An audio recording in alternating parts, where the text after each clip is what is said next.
say you are the best at being the worst.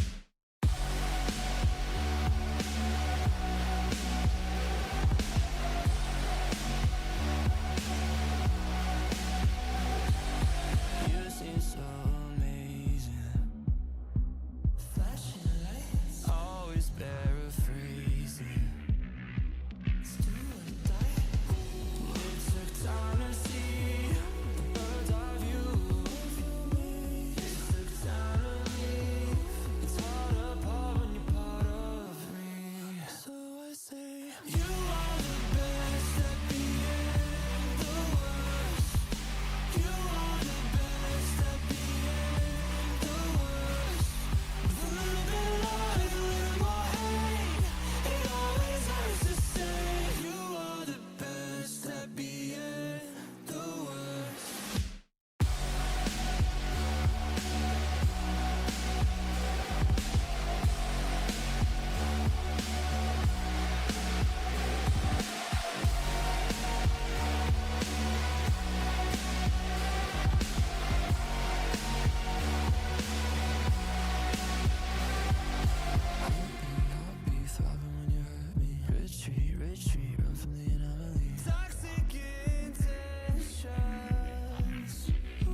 Good evening, everyone. Welcome to week 3 of the Aegis Championship League. My name is Coron, and I'm joined here by my good friend Casanova, fresh off a flight from the other side of the world. I know you're tired, but it's good to have you. How you doing?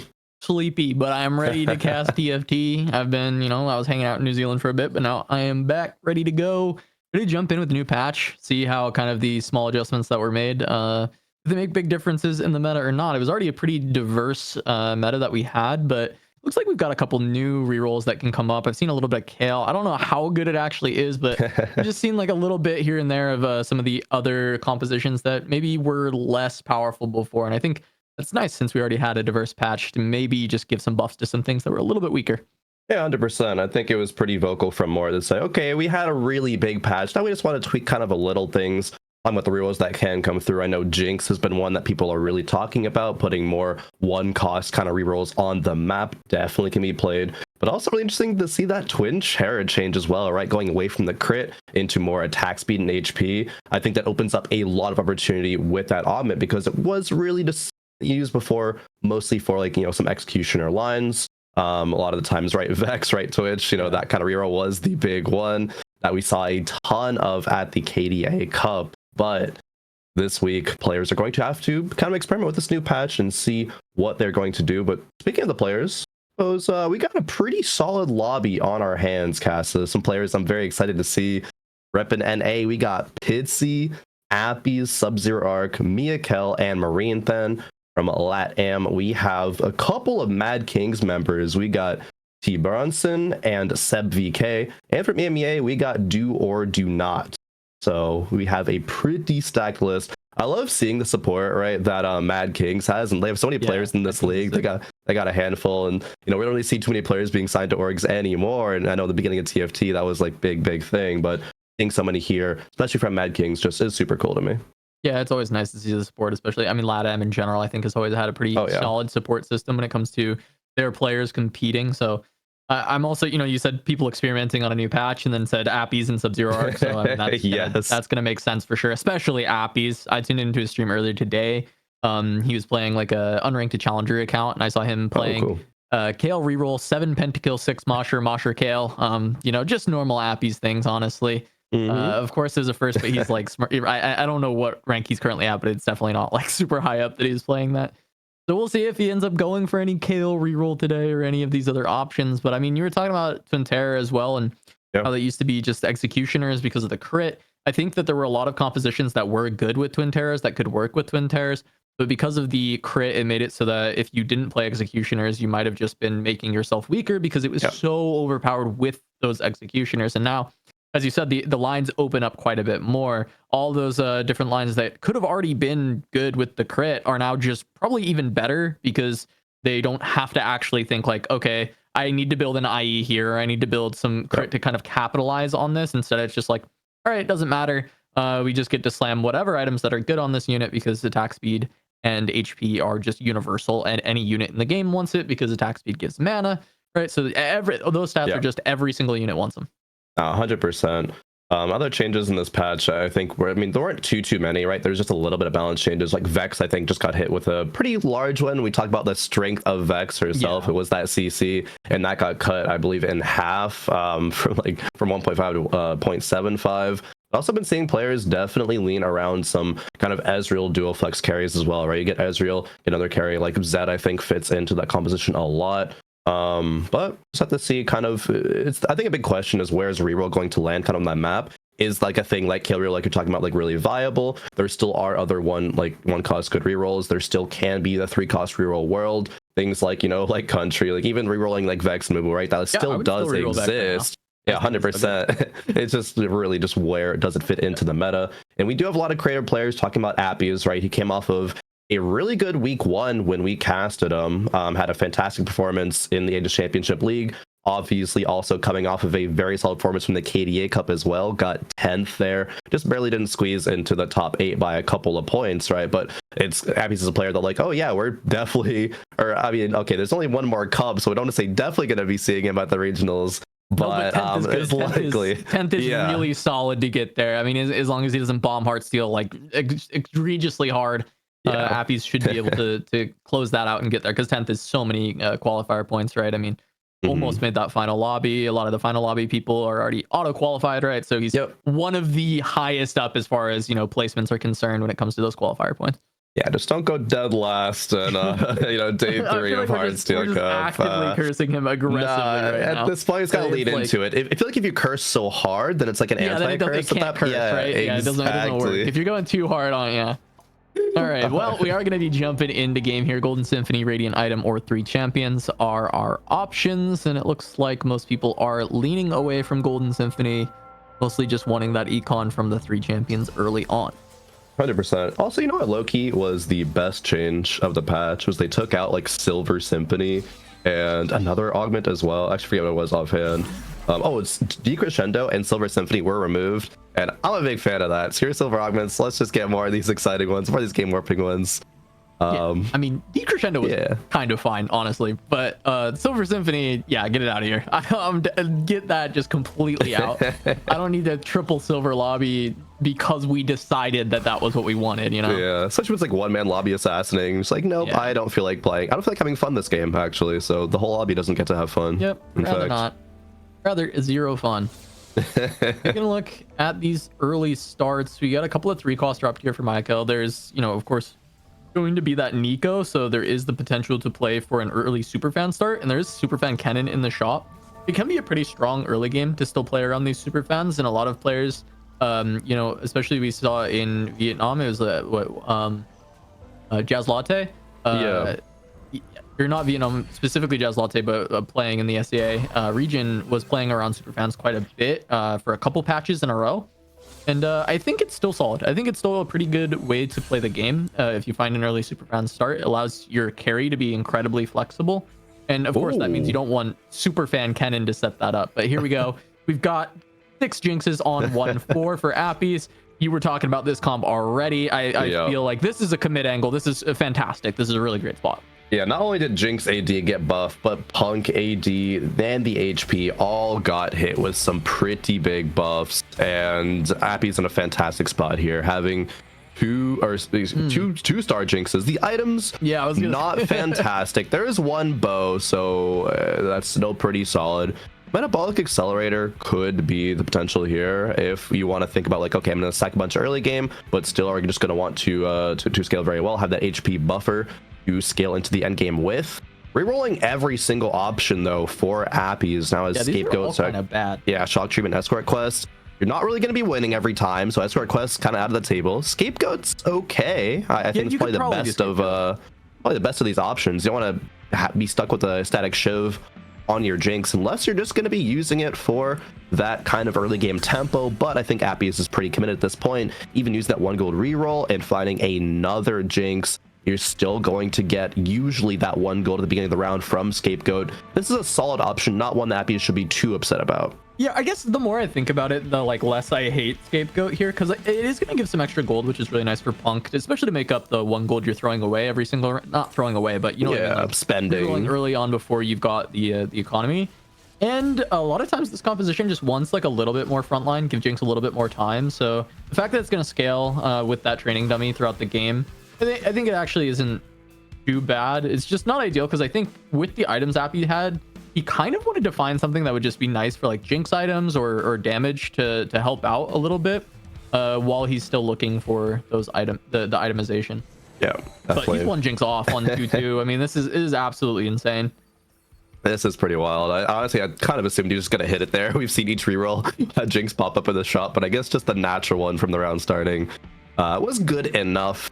Appies does find the Xante 2 as well, just to hold some items. It is actually going to slam Sunfire. And that is interesting because Appies did lose that first round. You could have seen what fight he does load into and see if he does want to win. Maybe he just thinks that like he's okay to try to win streak here because he is so close to Jinx. He has essentially 2 rerolls going to that next shop. One with just the free passive reroll, and then the one for just the 1 gold from the Punk. So he's kind of likely to hit, and if he can continue to 4 streak into Krugs, that would be such a massive turning point and set Appy's up so well. Also, I mean, think about it this way, right? On the carousel, you're going to be grabbing Jinx items. You're never grabbing any frontline items. So the next time you'll see any items to pair with that belt or the chain is going to be Krug. So if Appies decides, okay, I want to win any amount of rounds before Krugs, I'm going to slam this Sunfire. Like, this is going to be what these items make. Yeah. Or I'm not slamming any items until Krug. So those become the two options. It actually makes a lot of sense to me to slam the Sunfire. As you said, potentially he could win streak all the way through, but even if he doesn't, it does feel like he doesn't want to just full loss because he has a strong enough board. He's about to hit Jinx 3. Why not slam that? Because there's nothing else you're making out of these items. 100%. I do really like that. Moving over to Pitsy's board here, another staple name in NA, very solid player, is actually rank 1 in the Aegis Championship League right now. Overall on points, has had a fantastic performance throughout the first 2 weeks. And we were talking about so many comps at the start of day cast. We didn't even really go over like Yone, Riven, items that Pitsy is set up for. They're very much still around. And having a Yasuo in the early game to carry this Titans and the idealism hand of justice, Pitsy is in such a good spot. Even buying the Riven there, could have chose to sell some units to 10 gold, but Pitsy is going to pre-level to level 5. Pick up the Riven and can still flex throughout both of those options, right? Titans maybe not quite as valued on Riven as opposed to Yone, but still going to be happy to see either of those being the headliner. Yeah, pretty solid overall. I'm just taking a look here to see what ends up getting grabbed by Appies. I assume that he wants, glove, or he wants sword. I think glove would be his ideal, but it's on a 1 cost, so maybe he goes for sword on the Pantheon instead. And yeah, we're gonna see that pick up. Just get that punk in, even play for punk early on, which I honestly, I'm just getting back. I haven't fully read all of the notes here. You said punk got buffed. It was the HP and the damage. Was it buffed to playing for punk feeling a lot stronger? How did that buff actually work out? It scales at each breakpoint actually. So 2 punk, 4 punk, both are kind of buffed. It's 1 AD at the 2 punk and 2 AD at the 4 punk. HP is kind of similar. 10 HP and then 20 HP, so it's not like it's not huge, but it's like not huge, but it's something. It's still worth putting in the extra units. And especially scaling with that Jinx, just getting that flat 5 AD buff, right? It's going to be just even better. Everything combining on top of each other. It's like, I feel like you memed the last patch, like, oh yeah, if we count the buffs on Disco, yes, Disco is good. Yeah, it's like a sort of concept. We count the buffs on Punk, I mean, it's like, okay, Mort hates it so much when we do that. Funny though. There is like a small amount of merit to it. Like, it's not true. Like, it's not count the buffs and then this is going to be OP because you've got like 3 buffs on it. But like, as it was with Disco too, right? Like, if all those things get buffed, Disco should be a pretty good comp to play because it wasn't like it was unplayable before it got the buffs. It was already a playable composition, and then it got a bunch of buffs, so it should be reasonably good. A lot of people were like, "Oh, Disco's gonna be OP, terrible patch." That wasn't true. Disco wasn't OP. It was a good comp. It probably needed those buffs. So this is probably the same thing, right? Well, not quite, because Punk, is pretty largely unplayed outside of the Twin Terror stuff playing around Twitch. But by giving it some buffs like this, it opens it up where you can just play Punk in a lot more different ways. I think Twitch is probably still viable, but now you've got this Jinx option as we see Appies hit Jinx 3 on 2-6. I mean, this is massive for Appies. Absolutely. He might even still be on like 10 gold as well. I'm not sure how much he rolled. Yeah, well, okay, levels to 5, after. So is not worried about hitting the Vi 3. We actually even see that matchup right now. I love that this is the matchup because Pitsy is trying to protect 100 HP win streak when Appies does spike, but because Appies only was able to grab the sword, doesn't want to slam a Giant Slayer. The Jinx isn't as powerful as it could be. However, it looks like just the raw power might be enough. Yasuo gets stunned up there. There is Nephilios too on Appies backline as well, so it is going to be enough damage to snap Pitsy's streak going into Krugs. And granted, win streaks into Krugs aren't as end-all be-all as they were in the past, right? With those system changes during the last patch before this one, you need 6 to get that full benefit.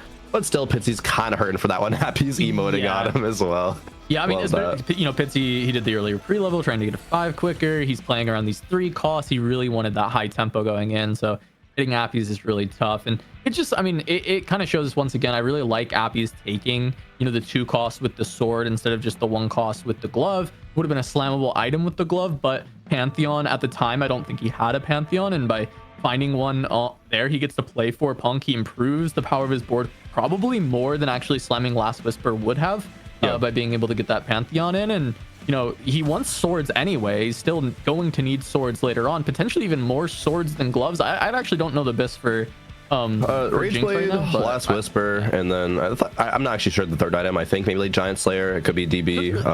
Honestly, it's really bows more likely that you need than anything. But still, I think utilizing swords, DB seems like it would be a fine slam. So having an extra sword doesn't seem like it'd be a problem.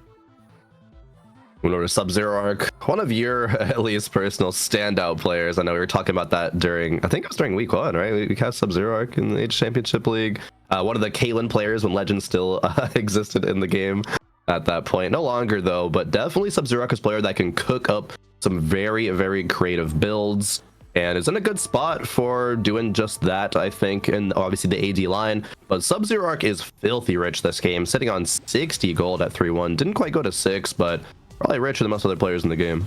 Yeah, I mean, playing around the loss streak, he's only on a 2 loss here though, but he had the what doesn't kill you as his augment choice, so he's got, you know, extra augments, he's gonna, or extra items, sorry, and a bunch of extra gold from that, even though he didn't do the full loss. And just being this rich is really nice. He's gonna be very ahead of the curve, and we might just see his roll down on 3-2 here. It doesn't seem like there's much reason for him to just keep losing, so might as well utilize this gold on this next augment selection. Yeah, 100%. Going to be leveling to 6. There is the Amumu and the Vex on the bench, so we could be seeing that. 3 is a crowd, of course, synergizes so well with that. Rerolls it instantly, though, and is going to go for uplink. Ooh. He's got even with items, the AD build. Yeah. Cyber is kind of interesting. But yeah, as you said, right, AD build, so uplink. I'm not going to say like it loses too much value, but it loses a little bit of value when you're playing the AD build because the mana tends to be less important, but still overall you're just slamming items, makes your frontline cast faster, makes your carries cast faster. Overall solid to get that extra HP. I'm curious if Cybers is just performing really, really well on this patch, because that was like such a quick pickup of that, even when he had other options that seemed pretty reasonable. The one that immediately stood out to me was Three's Company, considering that he's been holding this Vexamumu for so long. It kind of feels like that would have been something he'd be interested in. I mean, overall, in a, you know, taking a look at the data real quick, it's not fantastic. Maybe certain comps specifically, it is a bit better, but it's about a 4.5 on average, taking at 3.2. So it's maybe it's something that Sub-Zero Arc is a lot, right? Yeah, which I think you made that point exactly correct there, because he has the extra components coming in from that first augment choice, so it does make sense. You're gonna be able to spread those around, get more value than normal, and that in of itself probably just puts that average placement up at least like 0.2 or something like that, right? It's so definitely good. Yeah, very, very good. Even gonna win this round here barely, and probably didn't even want to, especially because he threw in 3 Heartsteel. Yeah, components and the 3 Heartsteel, right? So stage 3 wants those losses to come through. That's a feels really bad to win that round, unfortunately. But looking over at potentially, not even potentially, I think that's pretty confirmed, to kill a reroll, especially with Metalheads being that first augment choice. We get to see what Kale reroll can actually do. Yeah, I mean, Metalheads is definitely good for any of the, you know, pentakill reroll lines. It just gives some extra sustain for your board, plus, you know, not being able to be CC'd is a genuinely, you know, pretty nice.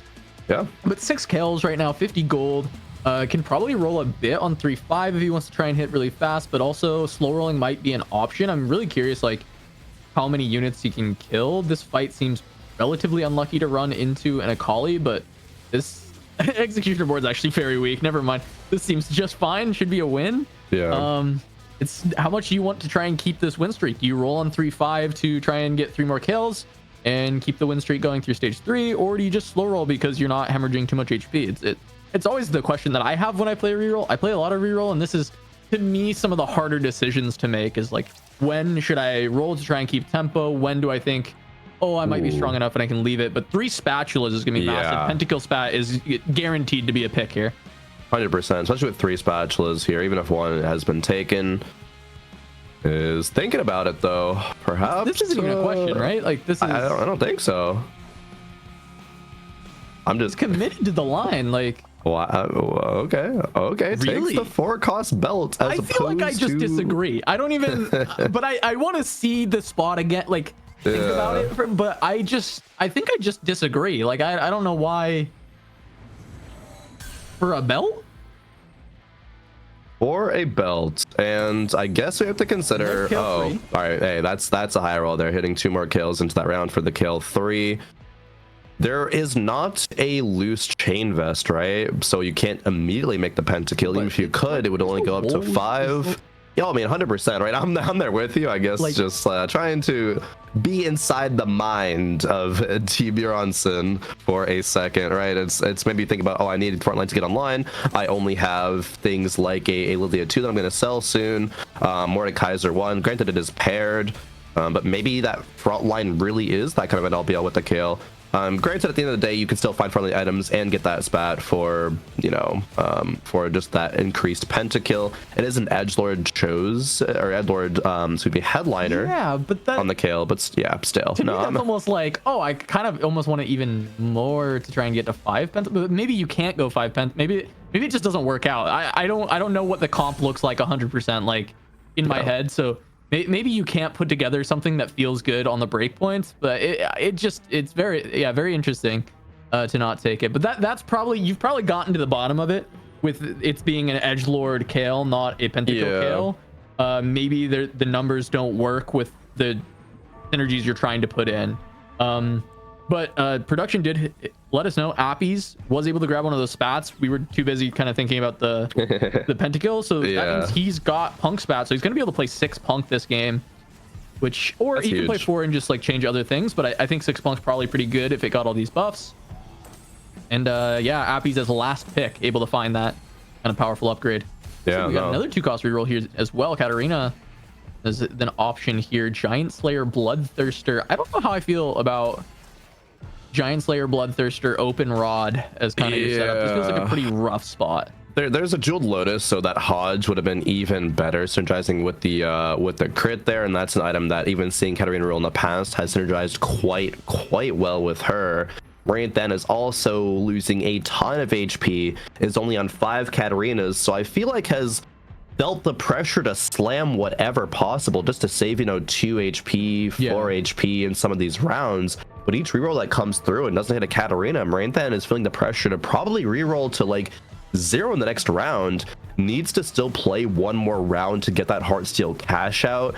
And if it hits some components, like, great, I guess, but what are they really going to do? What value they can provide for this composition at this point? It's going to not be too much. A couple of sets, I guess you can make set 2, but you want to drop out of Heartsteel pretty soon anyway. A Jewel Gauntlet, sure, great. You have Jewel Lotus, so it's like, but you have Jewel Lotus, so it's not like even as big value as you could have gotten. Ranthan really needs to roll here. How much lower are they willing to go? And it seems like it's gonna be pretty low. Okay, I mean, I guess 4-2 send it then, because you just wait this round because you're kind of happy to lose with the Heartsteel anyway, just get the slightly bigger cash out. Yeah. And then, I mean, I think you really have to send it though. Going up against the Kayle 3, I mean, this shouldn't be good at all. I feel like you should lose pretty hard here, especially because the upgrade came through for that Mordekaiser. This Mordekaiser actually such a beast in stage 4. Just upgraded Mord with 2 items. I mean, like, this front line is absolutely insane. And then this double Rageblade backline with the Kayle 3. This is a pretty insane board that actually, like, I feel like you look at it and the board doesn't look that insane, but realistically, Mord is just so good. Metalheads at this as well. Stage of the game. Metalheads as well, the augment giving that healing coming through. 4-2. We're gonna get the Heartsteel cash out. Going to get probably, oh, it's big grab bag. I was gonna say maybe Unified, but grabbing some components, gets a Yone upgrade. But those are the Heartsteels we want to. I mean, I guess he's a crowd diver, so Yone does stay on the board. Of course, it's a fine upgrade. But where are the Katarinas? Right, there's so many 2 costs out of the pool already. Now these big board changes are coming through. The KDA comes in. No Superfan though, and even when Superfan does go in, Katarina does have 3 items, but you wouldn't be able to drop out of that Giant Slayer at that point. Just use the BT and the Jeweled Gauntlet. Finally, 1 Katarina cast, but this is going to be a roll to 0 and probably not even hit. Okay, I mean it's an 8th. It's an 8th. It's an absolute 8th here. I mean this isn't even like we didn't see the entire spot, but this is pretty damn low roll because like. There's already a 2 cost being rerolled elsewhere. The Katarinas are not contested. I mean, this is just like, I mean, you should have hit here. If he still goes 8th after hitting, then maybe, you know, maybe it's Maranthan's fault, but like, this definitely feels like he's getting robbed. That's rough. Especially running into a pentakill Akali too.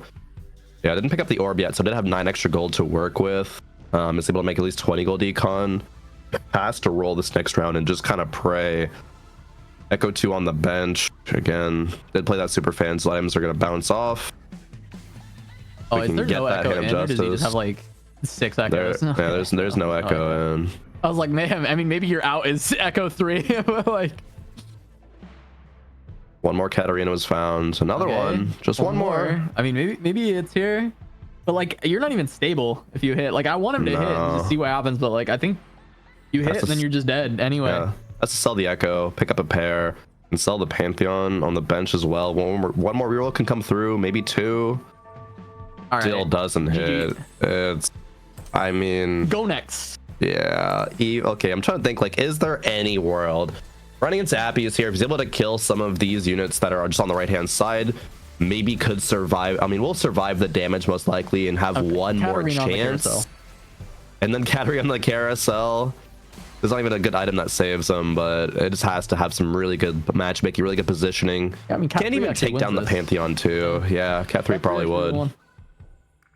I don't know. I don't know if he'd be stable, but like, no, certainly won this fight and it'd be pretty good. Yeah, Appy's 84 HP is maybe even considering like Pantheon 3 is at 5 copies right now, but is very, very healthy. There's yet another spat. I think they all were used for something already, so no Tactician's Crowd coming through. Surely Pentakill spat this time though. We can hope. Appy's just gets to play 8 Punk instead. Ah, right. Yeah, it was picked up by the Kale reroll. There we go. Finally. I don't even want to say never punished because it seemed pretty intentional to not take it and get that for land online. So, but clearly he didn't think that a Pentakill spat would be useful. So, I mean, oh, KDA spat was the option for Seb. VK is going to find Ari headliner, put that in. Playing vertical KDA is a Spellweaver Ari though, so has to find a way to play this Echo, try to get some Sentinel and 3 Spellweaver online. That's so unlucky. It would have been so good, KDA, right? You'd immediately have 7 KDA with the slam. Now things are just like awkward. 6 KDA, 4 Spellweaver being played. Yeah. I mean, it's still like, this board looks great. I mean, it's still a decently good spot.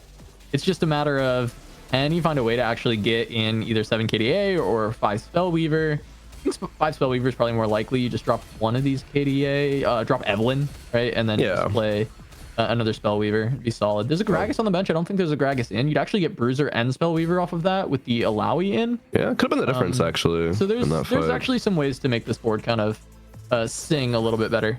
Yeah, in fact, I'm pretty confident that I actually could have been the difference. Having 100 HP on everyone, Bruisers be a little bit tankier in that fight, more damage to the Spellweavers. But it was a close against that Kale. Blinds the Echo 2 upgrade as well. Sona. Yeah. That's another way to do it, but naked Sona, I wonder if the Bruiser's even just like better. I think, yeah, Gragas 1 is better than a Sona 1 at this point, just for that Bruiser buff. The 5 Spellweaver. Seb VK is not thinking of it though. It's this is gonna it's gonna hurt. I mean, okay, at least we put in the Sona, so that's like better than the Evelyn, but the Gragas has to be better though, right? Like, yeah, I'm pretty convinced of that for sure. Yeah, Bruiser's definitely really helpful. Get that extra HP, and then it scales with the KDA as well, right? Because it's like percent HP. So you're getting HP from the Bruiser and then HP from the KDA. You make your front line actually significantly tankier, and you have the damage with this Ari. She's gonna do plenty. You just need to buy time, and it's like not enough time can be bought for the Sona's casting. She doesn't even cast. It's not even a unit, right? Yeah. Actually, it's not a unit. She's literally just +1 Spellweaver. The Gragas is actually so good here. It's actually really good. Maybe some components come through from the Raptors to make Seb be in a bit of a better spot. Marine Than also has survived on 3 HP, so a little bit curious to see kind of where that board is at and if it can still scale into stage 5. Yeah, must have. Now we see some Yones on the board for Pitsy here. Definitely AI. I feel like must have hit that cat. Is this only 6 Yones for Pitsy? Yeah. Does he have the headline? No headliner. So just looking for the headliner. Yeah. Every roll that comes through here, there's the Riven, but really wants to find the Yone. They just gotta sit back and watch as these rolls come through. I'm just gonna ask live on air because I'm interested. I heard there was talk about this patch about some like headliner changes trying to make the 3 cost stuff like instantly hitting your 3-star harder. Did anything actually come through, or was that just like talking about wanting to find ways to adjust that in the future? The headline change that did come through was that like if you had bought and sold a headliner, you were supposed to be able to hit the headliner of just like a different trait, but I think it actually locked out you seeing that headliner for like 4 rounds. Oh, okay. And they fixed that, so it should be easier to hit the one that you want to right now. So just because of that, same as last patch for as far as like 3 stars. Yeah, it just should be easier when you're buying and selling and kind of making those micro improvements to actually hit the unit that you want to. Cool. No, yeah, I was curious because I didn't really like when I skimmed through the patch notes. I didn't see anything that was like, oh, this changed how this worked, and I just saw some stuff on Twitter while I was traveling. So, that's cool. So Pitsy is just playing it excellently, just going for this 3-star Yone, just putting himself in the best spot possible to get there, and he's got the great items for it. So realistically, I mean, Pitsy is just on a collision course for becoming the strongest in the lobby, potentially even just dethroning Appy's. Right, Appy's in a pretty good spot, but 3-star Yone is still something that can absolutely just run over that punk comp. Yeah, wow, this is a very fascinating board by Sub-Zero Arc. Has been playing into the Heartsteel for a while, but has found a Kiana too. Yeah, where did that come from? You think duplicator off of one of these like cash outs? Heartsteel cash outs, yeah, finding a pair and then duplicating it, yeah. Like it must have been. I mean, or just rolling out of his mind. I mean, it's could happen too. Never focused Caitlyn, but it does go down there, and now it's pretty much just Kiana versus the world, and she can't get the job done here. Yeah, I mean, it's pretty tough. It's just the Caitlyn positioning going up against this Akali. I mean, we saw this a couple times throughout this game, this Akali just picking off backliners, and I think a lot of players still throughout this entire set kind of disrespect the Akalis a little bit too much, because I'm pretty sure Sub-Zero Arc with some slightly different positioning should be able to win that fight, and it probably salvages him a placement, because I still don't think this Katarina board is too good. I think this thing is gonna die any second here. And the fact that he hit the 3-star after all that, the fact that he pulled out a 6th in this game, we take those, is insane. Like, kudos to him for actually putting this together and finding the win. I'm sure he had to do some really good positioning in a couple of these fights after hitting the 3-star to just ensure that he actually finds the win. Yeah, what side you put your Nico on and what side you have your Katarina on start does actually make a pretty big difference. But being able to get to level 8 is not something I ever thought we would see out of Marine Fen. Now going up against the Ahri board here. Could it even be good enough? I think it might be. It looks like it. One more cast. There's the stun, but there's still the Nico alive, and we get one more cast from the Katarina, and that's enough with the cast from the Ahri. Wow. If that Kennen was not alive, Ahri actually would have gotten it there. So very, very close. And hey, maybe he can hang on for 2 more fights. If Michael there is just gonna take 2 more losses in a row, Green Thing can live. This is still possible to hold on for another placement. Yeah, and that's wild that that's the case. It's now won 5 rounds in a row. Is taking a static shiv there, so some more shred for that Katarina damage. Interesting that there are these emblems here, right? True damage and the 8-bit. Sub-Zero Arc would have loved the 8-bit, I think, playing that Galen, but did fall a couple rounds ago. Marine Than. Really, really curious to see these white positioning changes. We have 3 potential matchups: Pitsy, to Bjornsson, and Appy's, of course. Appy's still with a pretty healthy lead in this lobby. And Marine Than is still rolling. I mean, does have that Echo 2 to find. Actually was playing 2 copies of Echo 1. And he just grabbed another Hodge, and he was the one who was playing around Idealism, right? Idealism, yeah. So I wonder if he has a target for that, like a unit that actually matters, that he can put that on. All right, but here's the fight going up against the Kale 3. And is that also a pentakill 2-star Kane? Yeah, all right, get out of here. Get me out. Give me my 6th. Get me out of here. What is all this other two cost reroller just high rolling me right now? Get me out. Oh, I mean, for sure. It hit Kale 3 with plenty gold when Marine Than was stuck on 5 Katarinas.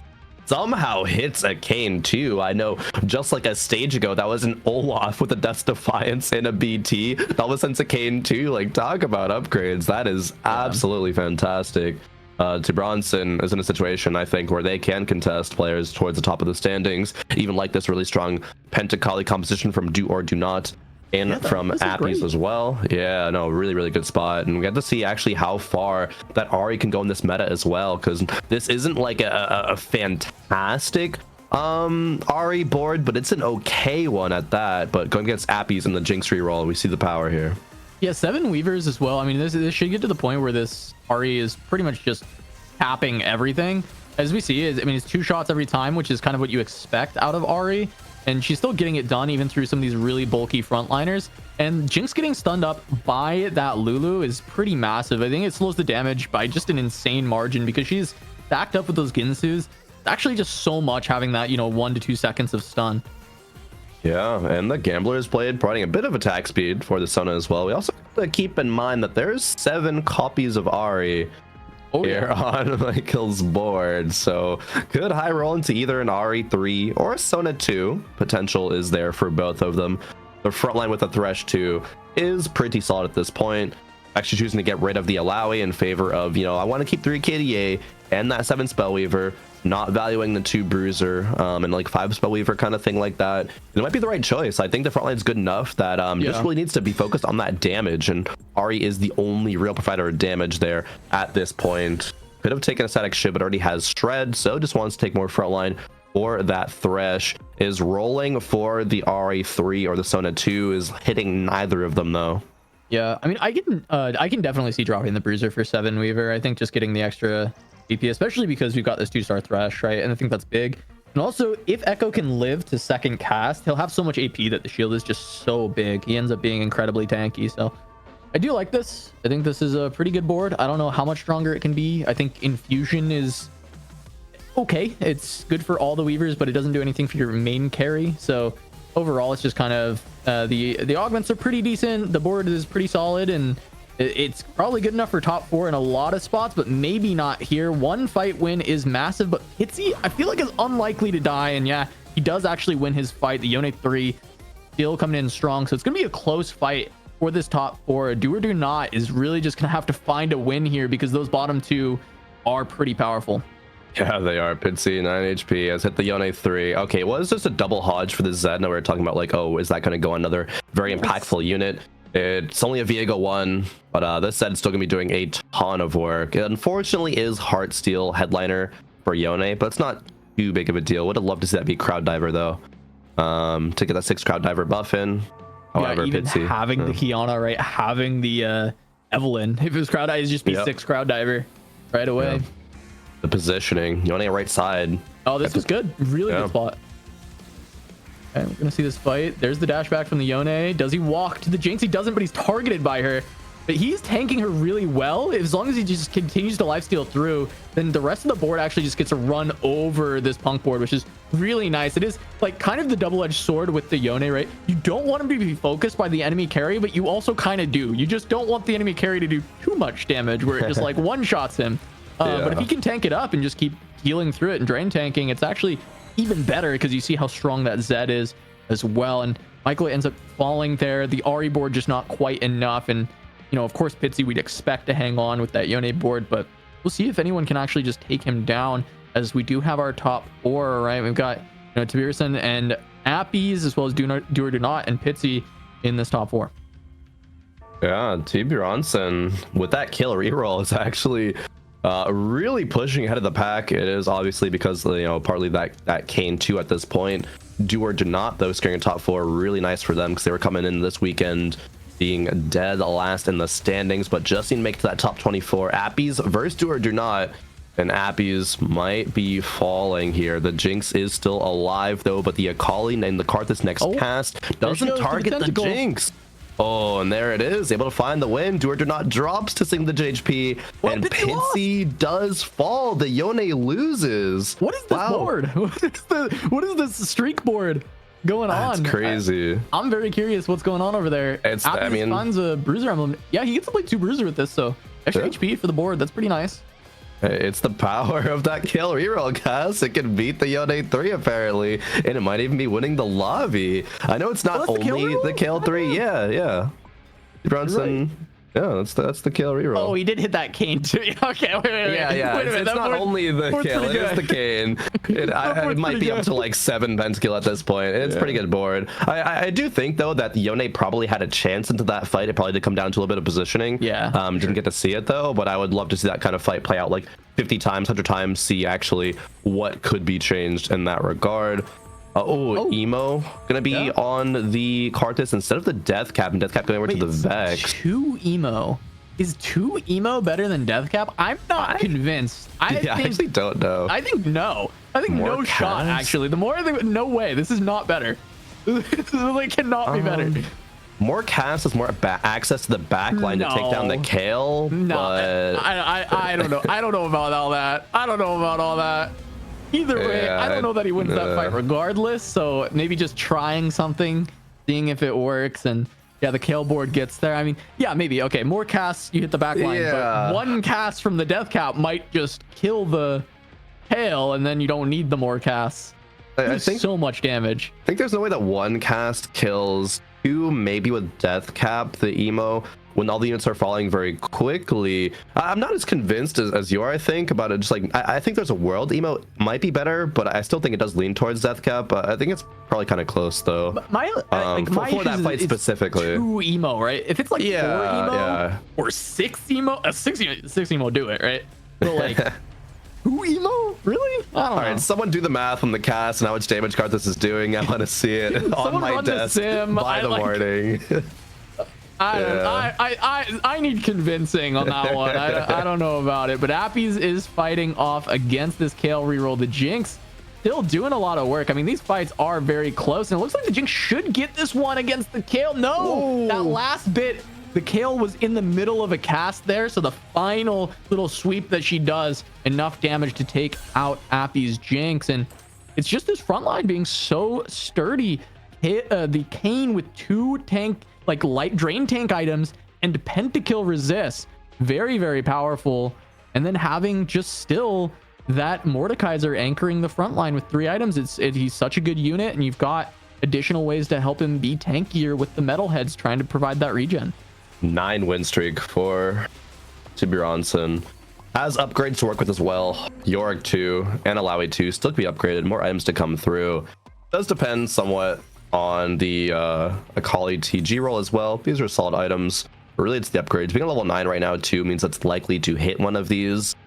I think the fight is always a little bit favored to Bronson, but obviously Appies can win with maybe some fight RNG. 1 upgrade does come through with the Alawi.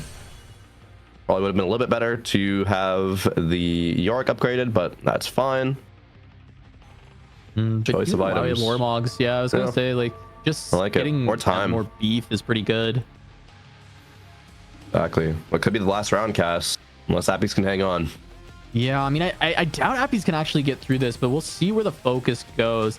Initially, the Jinx does fire onto the Akali, not able to take it down very quickly, and the Kayn is kind of stuck on a tentacle on the side, so it's not awful, but now finally getting through that front line, Kayle has been able to work through all of it so quickly, and the Jinx is just having trouble getting through all this beef. It's not even really close when we get to the end of the day here.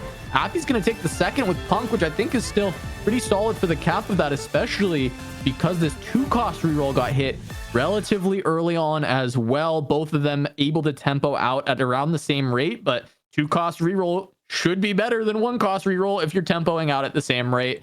We do see the victory come through for Kayle. Something I talked about at the start of the show, expecting is like, oh, maybe we'll see a Kayle because it got some buffs. It's pretty okay right now. It's maybe not the best, but it's okay. And it wins our first lobby. So, I mean, we'll take it. We'll take it. Yeah, we will. We saw a couple. We saw that Katarina. Although I will say there was a low roll Katarina spot from Marine Fan. I think in a much better spot, it could still be contesting it. I do think from that 1 game sample size, which is obviously very extremely conclusive, it seems kill reroll in a vacuum seems a bit better. You can cap out a bit higher, or at least you're more likely to be able to cap out higher, right? I think if you can't get like 6 crowd dive for Katarina online, then there is some potential, but hey, 1 game did go curves a little better. Yeah, curves a little bit. Game does go over to Mad Kings, to Bronson, but don't go anywhere. We'll be going on a quick break, and before long, we'll be coming back for game number 2. See you on the other side.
Welcome back, everyone, to week 3 of the Aegis Championship League. Crowan here with Casanova. We had a pretty spicy game number 1. A lot of rerolls coming. I think rerolls went 1, 2, 3, right? Yeah, between the and with 1, 2, and 3 costs with the Jinx, 2, 1, the Gale. That just clicked in my brain actually. Yeah, 2, 1, 3 for us. Yeah, 2, 1, 3. No, we don't know how to count here. See numbers. Who really cares, right? But no, it was still a very exciting game. And I think we're going to be jumping in actually really soon on to game number 2.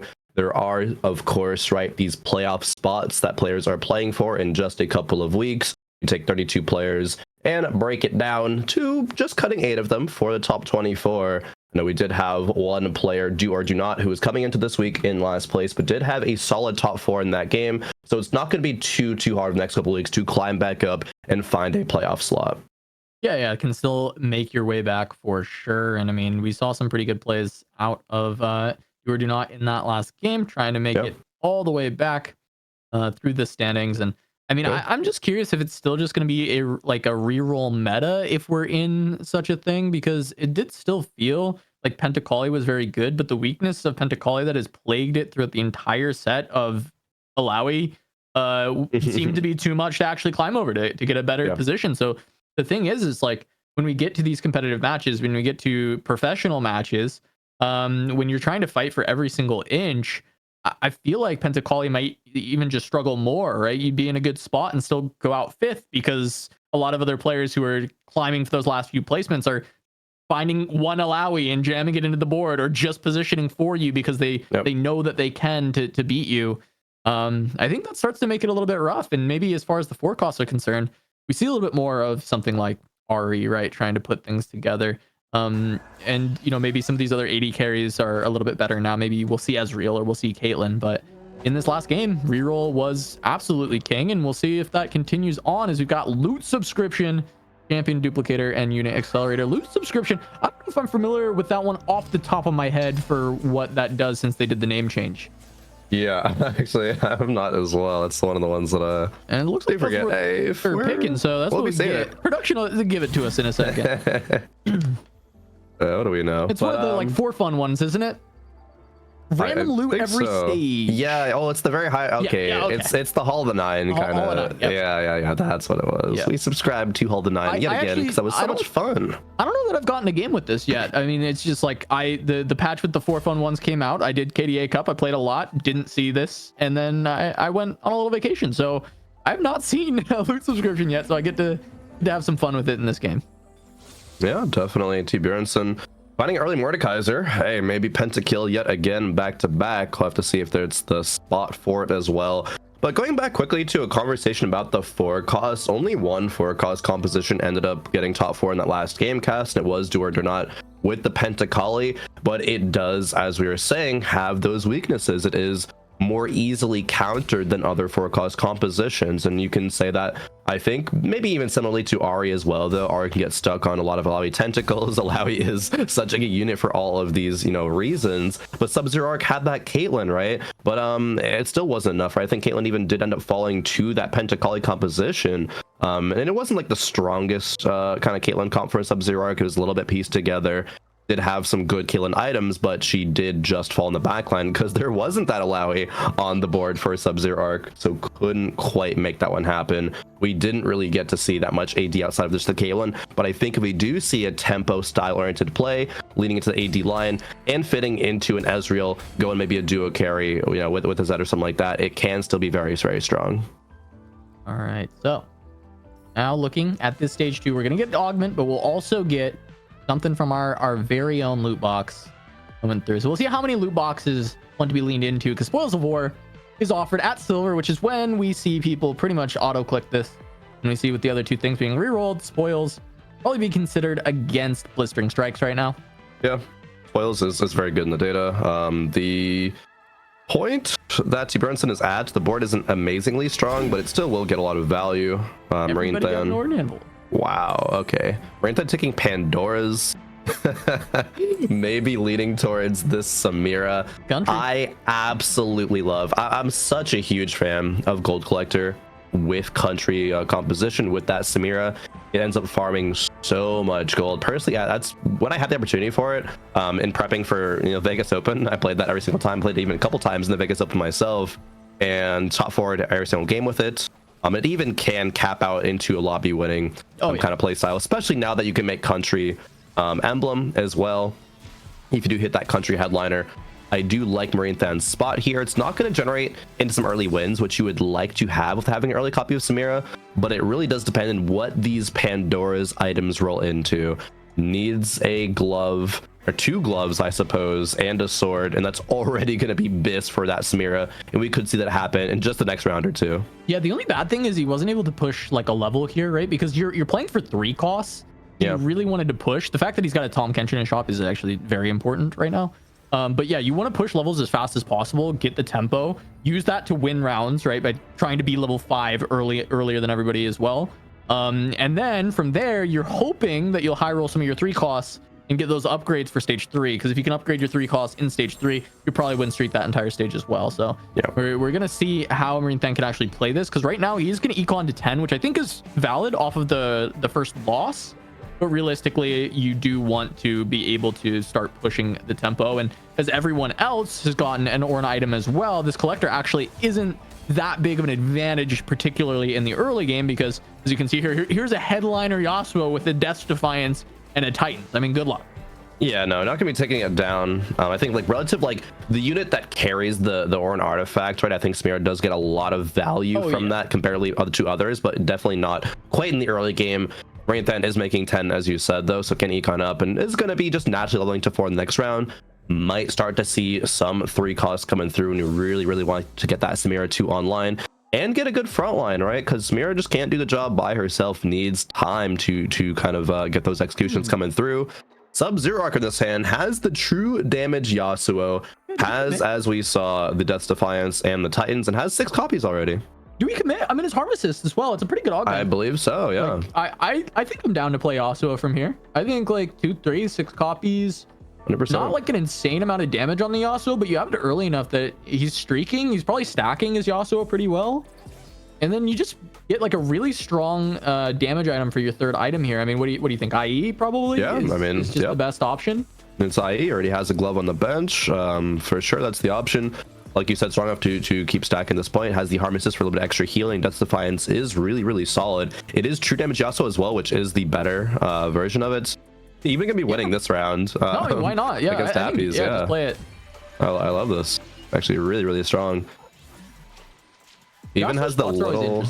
They'll look good, and then those will just be terrible. It'll just be a 7th. It'll be like a 6th or 7th. But sometimes, I mean, it's a first, right? Yasuo does win lobbies. Like, it's just the spot recognition on Yasuo, I think, is one of the harder 1 costs to actually have, because you will have Yasuo spots where you're like, this looks good, and it's not. This one looks good, but I think it is. I think it probably is. I'm not the best Yasuo player out there, but I think this is a good spot. Yeah, there's sometimes I know we think about them in situations where it's like, okay, yeah, I have an early Yasuo 3, great, I should be in a good spot, and then like halfway through stage 3 comes through apart. Stage 4, and it's like, wait, I'm just losing every round. What's happening here? What's I should be able to be fair. It's a very big positioning check with this comp. Yeah, I'm washed up, and you're washed up, old, and it's just not a good combo there. But no, from Sub-Zero Arc, I do very much agree. Should be able to actually tempo it out from here. Didn't get a chance to see what item he did grab. I'm not sure if it was a sword. I know he did kind of luck out and pick 3rd instead of last, even though being at 100 HP, so we love that. Miakel as well here. Rocking early Olaf, and Olaf is so good in the early game, especially with these items as well. That's part of the reason, a large reason why this is a 3 streak and going to be 4 here no matter what. Yeah, I'm like thinking, like, does Yasuo even be? Probably not. I don't know. No, it's a Nard too. It's such a tanky Olaf. I didn't even notice the Nard. I mean, that's insane. I mean, this start is just disgusting. Yeah, it is kind of wild. Sub-Zero Arc does take a loss, so only 2 win streakers left between T. Bjornsson and Miakel as well.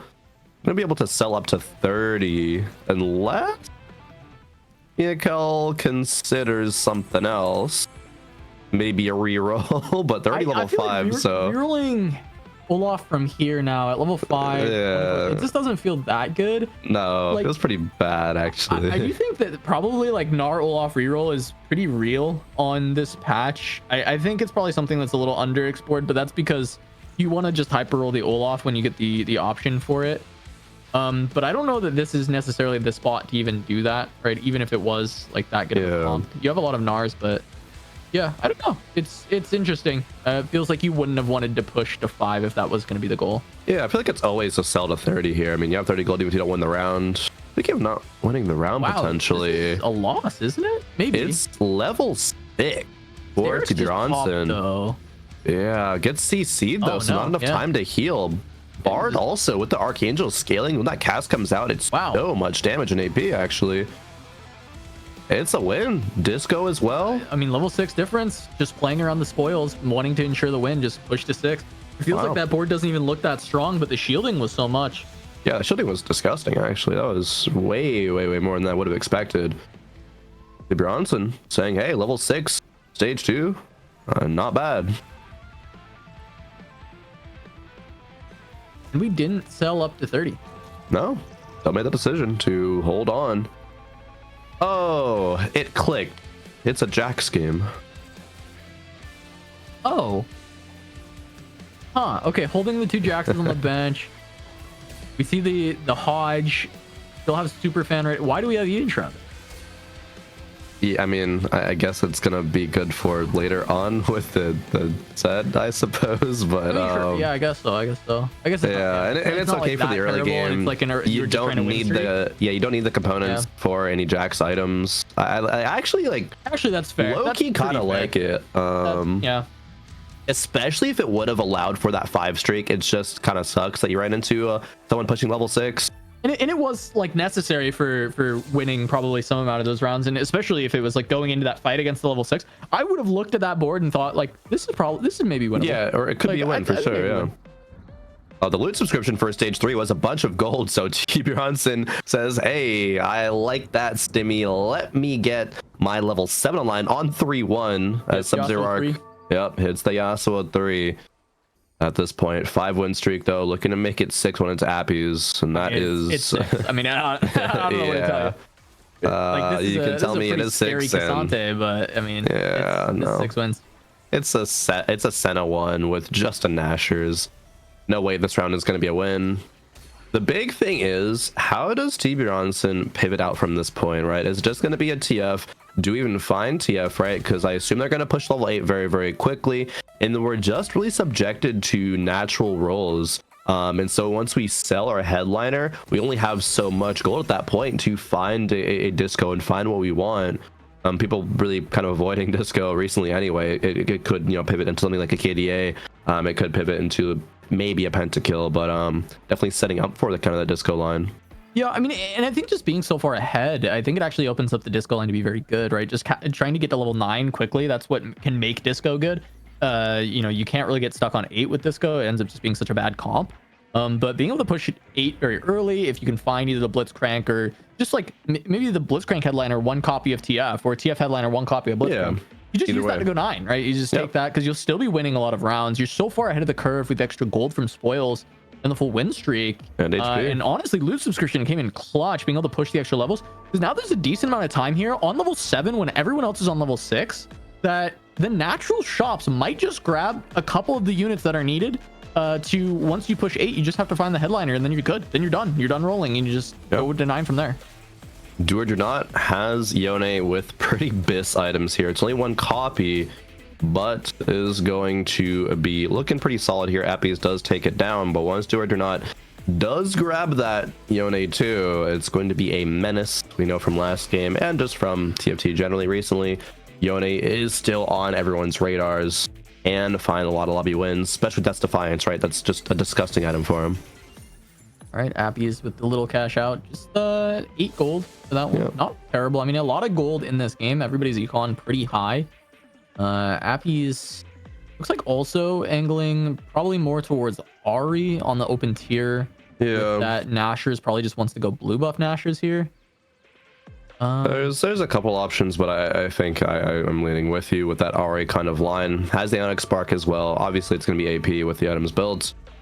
But I guess that's like how we get there. Yeah, right. Comet Caster, especially for the Ari, is really, really good. Aegis is kind of low in HP, however, going up against Seb VK was, you know, has a kill headliner with the blue buff here. Not the strongest by any means, so it is going to fall over. Appy's has found level 7, is stabilized here, and has, I think, some much needed time to find this level 8 and find the upgrades and headliner that he needs. Yeah, I mean, I'm wondering if he'll get there like even faster than Bronson. It just depends on how big the wins are, the spoils cache is. They're actually relatively close because he's so rich. But yeah, there's Blitzcrank. TF taken by Do or Do Not. Blitz. Yeah. I mean, it's not going to make it all the way to Bronson. I can't imagine, right? I mean, it's a bow. Yeah. Get picked I got excited. Blue buff, though. Yeah, I got excited and remembered that, oh, TF Bronson is literally 100 HP. That's why we're talking about him in that way. There's no way they make it both there. It's just funny that it's, you know, both of the 4 costs. But Yappies, like you mentioned, does find the blue buff. Does he find anything that's good to carry the blue buff, though? Have to see here soon. Tells the Yone, finds a headliner Yone immediately. Yone just skipped it, yeah. Yeah, not wanting to, but even just selling the 1 cost didn't quite need to happen. Well, a lot of rolls coming through, but not really hitting too much. Yeah, you're right. It was kind of interesting to just sell the like single copy. I mean, it has to have the items, but you just roll. If you upgrade it before you find the headliner, that's great. Yeah. If you find the headliner, just find the upgrade and just play 2 copies. Definitely I mean, I would just say kind of a strange decision, I think, there, because even found another couple Yones. We could sit here and say, oh, it's the same Yone, right? Copium, but like it could have just been Yone too. Could have been strong enough to win this round, as opposed to them being on a Viego 1. The Alawi could very well have gone in that round as well. There was a set 1 that got popped in at the end. It could have just been Alawi in for the Garen. Had a lot strong overboard. Stakes raised. Stakes have been raised. 91 hearts. Looking to make it at least 100 cash out. Oh, with last stand. Ooh, I wonder how deep Pitsy goes. I wonder, like, Pitsy I know will play pretty risky. He's open to it, to playing for first. He's very, very good at it. Yeah. But yeah, I mean, last stand raised the stakes. Like, yeah, he just sold out the Olaf. I wonder if he'll raise again after this and just go extremely deep with this line. Yeah, leaving all the items on the bench as well. Really want to make sure that this loss comes through. I think he'll raise again, honestly. Yeah, I'm trying to think about this spot. Last stand, obviously, it does still give you that extra life. It was nerfed a little bit going into this patch. Instead of like 18 Omnivamp MR, stuff like that, it's now 16 and 160 HP. So a little bit less value. Oh, it's 3 more until... Okay, so he just raised. I thought he was about to get another chance to raise. Okay. That was my thought. I thought he was just about to raise again. Yeah, but no, it's I was with you. 3 more combats. He will not. No, he's not. No. He's gonna cash out. Yeah. Still, he's gonna be. Excuse me. He's gonna be at a very solid number. Get a lot of value out of it, and then look to spike from there. Doesn't quite have the HP to raise yet again, but doesn't need to at that point, I think. Yeah. No. He'll actually have plenty big cash out there. I thought this was like an earlier raised thing that was about to go, but nope, that's not the case. SubVK landing on an Ezreal, has 4 heart steal. Decent amount of gold as well, so they're gonna be going to level 8, rolling, trying to stabilize some pretty solid items. That could be kind of flexible actually as well. Level 8 does come through. Needs to find a solid headliner. Yeah, I mean, Diego paired. Thresh is a great frontliner, but that's not really what he's looking. He's looking for some damage. Yeah. Only finding 3 costs. Oh, there's okay. All right, well there you go. Easy. That's kind of what you wanted anyway. And you're just playing Ezreal carry. Needs to pick up that loot as well. Oh, it's a tome. Ooh. Okay. Oh, I mean, big shot Ezreal. You find a tome. You can maybe. Oh, pops the tome now instead of waiting around. I don't know if the synergy's changed that much. I mean, 5 heart steal if you take heart steal, but I think Bruiser's better, and yeah, that's gonna be the grab. Yeah. Good to go Obsidian Cleaver on the Ezreal. That cast is going to make it hit a lot of things. It doesn't end up going. I think I went on the set there. We really want some solid damage coming out of this Ezreal soon. I mean, you don't want Obsidian on the Ezreal, but like you don't have any other Ezreal items. Yeah. I have a bow. you can play Runons. It's not that good, but it's at that point I'll just be like, I'll greed for red buff, and then hopefully we just get something else on the Raptors. We do have a prismatic augment, something off of prismatics, maybe radiant relics coming through. We're on different board now. But sure, radiant relics, that'd be pretty good. I'm down. I'd be down for radiant relics if I was playing that Ezreal right now. 100% stationary support, but it is going to be Jeweled Lotus. And Pitsy did hold on to that tome for a little bit. And there's a lot of things that needs to happen with this board, Cass, right? One more round until we cash out, play an actual real board, and then wait one more round to then pop the tome at that point. 5 hearts still in now. That's really big. He rolled a lot of gold for that. Yeah, it's only one more round of value that you get out of 5 heart steal. I'm not sure if it's gonna be enough to get that next break point of cash out. We'll have to see.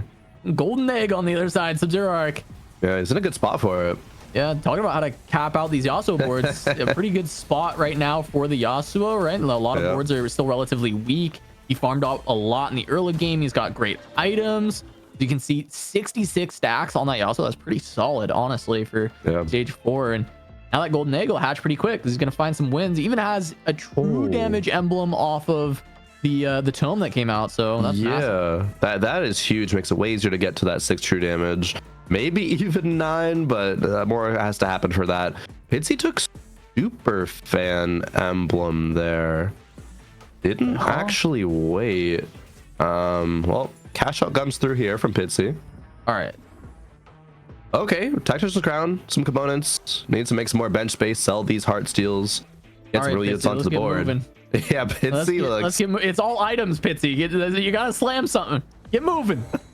But Pitsy's so dizzy. I don't see this guy this dizzy on it. Stop trying to pick it up. You can't. It's items. Make the Tac Crown. I'm like poking him with the stick. Pitsy, move. Go, Pitsy. Is one of the slowest transitions from a cash out I've seen in a while. It's like maybe the worst transition I've ever seen from a player of Pitsy's caliber. Like, like someone as good as Pitsy. Like I don't know, man. I don't know. Like he was getting his food out of the microwave. I don't know what's going on. Pitsy's little brother playing actually right now. I feel comfortable blaming the hell out of Pitsy for that one because like this guy is way too good for that to be his pivot. I don't get it, man. I'm not usually lost for words quite this much, but like I'm just like the meme with the question marks above my head. That was like me playing like Heartsteel the first time ever. Like you literally the PvE, first time this set comes out, PvE trying to play Heartsteel. Like that's what that looks like. That was God, that was rough. Okay, Pitsy's had so much time now to think about what he wants to do. Can we stay Pitsy? Actually, I don't know if we were gonna move or not, but stay Pit. We need to. He needs to redeem himself on this right now. Let's stay Pitsy for a second here. Like, all right. Yeah, don't even have a headliner. No headliner. Orbs on the board.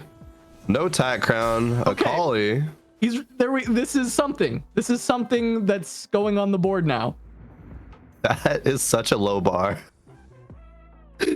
But at least we've reached it. Emblem as well. Yeah, he has last stand, so it's like he's not dead, but it's also like what are we doing? What are we waiting for? I'm not sure Pitsy has redeemed himself. Okay, so now just one spat onto this Akali, because we don't want. I guess he's not decided if he wants to Tac Crown or if he wanted to make like, I don't know, true damage or something like double emblem, but he doesn't have 2 of the same components, so that's not even like open.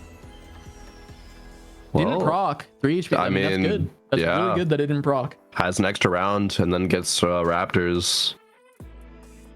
I'm still like, what is happening a little bit? Pitsy has played 2 copies of Akali on board.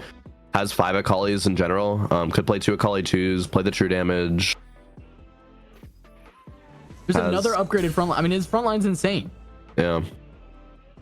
No more front line. Pitsy, you're banned from buying any more frontline units. It's still this Akali 1. It's still just open spatula. 2 open spatulas. We have a super fan emblem. There's a Nico. Okay, there we go.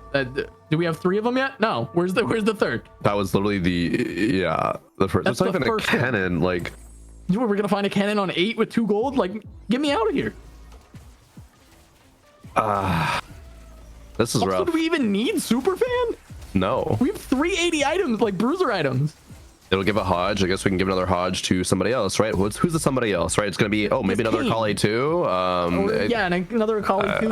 We have a spat on currently. A Kane that was sold to put a Karthus back in after the the thrush upgrade went in. Oh, and then we have another. Then we bought another Kane. Did we have a Kane earlier? Yeah, and it was sold, and then we found another Kane, and then bought it. Karthus didn't even make the board either, so it's one executioner. I think he's stable though. He's stabilized. I mean, he did it. I'm glad we're not looking at Pitsy anymore. I think what I will be fair to Pitsy on is, like, I'm dizzy from the spot, but also I'm not one of the better players in North America. I'm not like top. What's Pitsy usually? What do we think? Like top 30, top 40, top 50, something like that. At least, if good. not more. He's very, very good.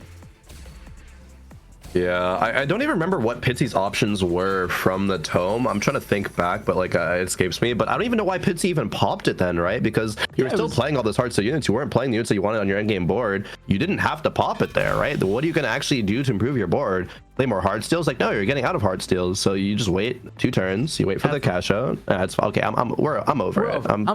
Now I want to talk about Curse Crown. Let's talk about Curse Crown from Appies here. 7 spell, 5 KDA. Yeah, Appies has got. This is just Appies in a nutshell, right? He wants to play these like multiple big vertical synergies. He'll put together some goofy boards. KDA Spellweaver, not very goofy. This is like, you expect to go vertical with both of these, and this makes sense. This seems pretty damn good to just go for the Spellweaver KDA. Go for the verticals. Both of the traits are pretty solid. When you can get to the verticals, but the verticals are really hard to get to, Curse Crown, that makes it happen, right? Try and get multiples. These fights are a little too close for my taste. I'm gonna be honest. He lost. He's dead. He's actually dead. I mean, he's just by Appies. 8th place.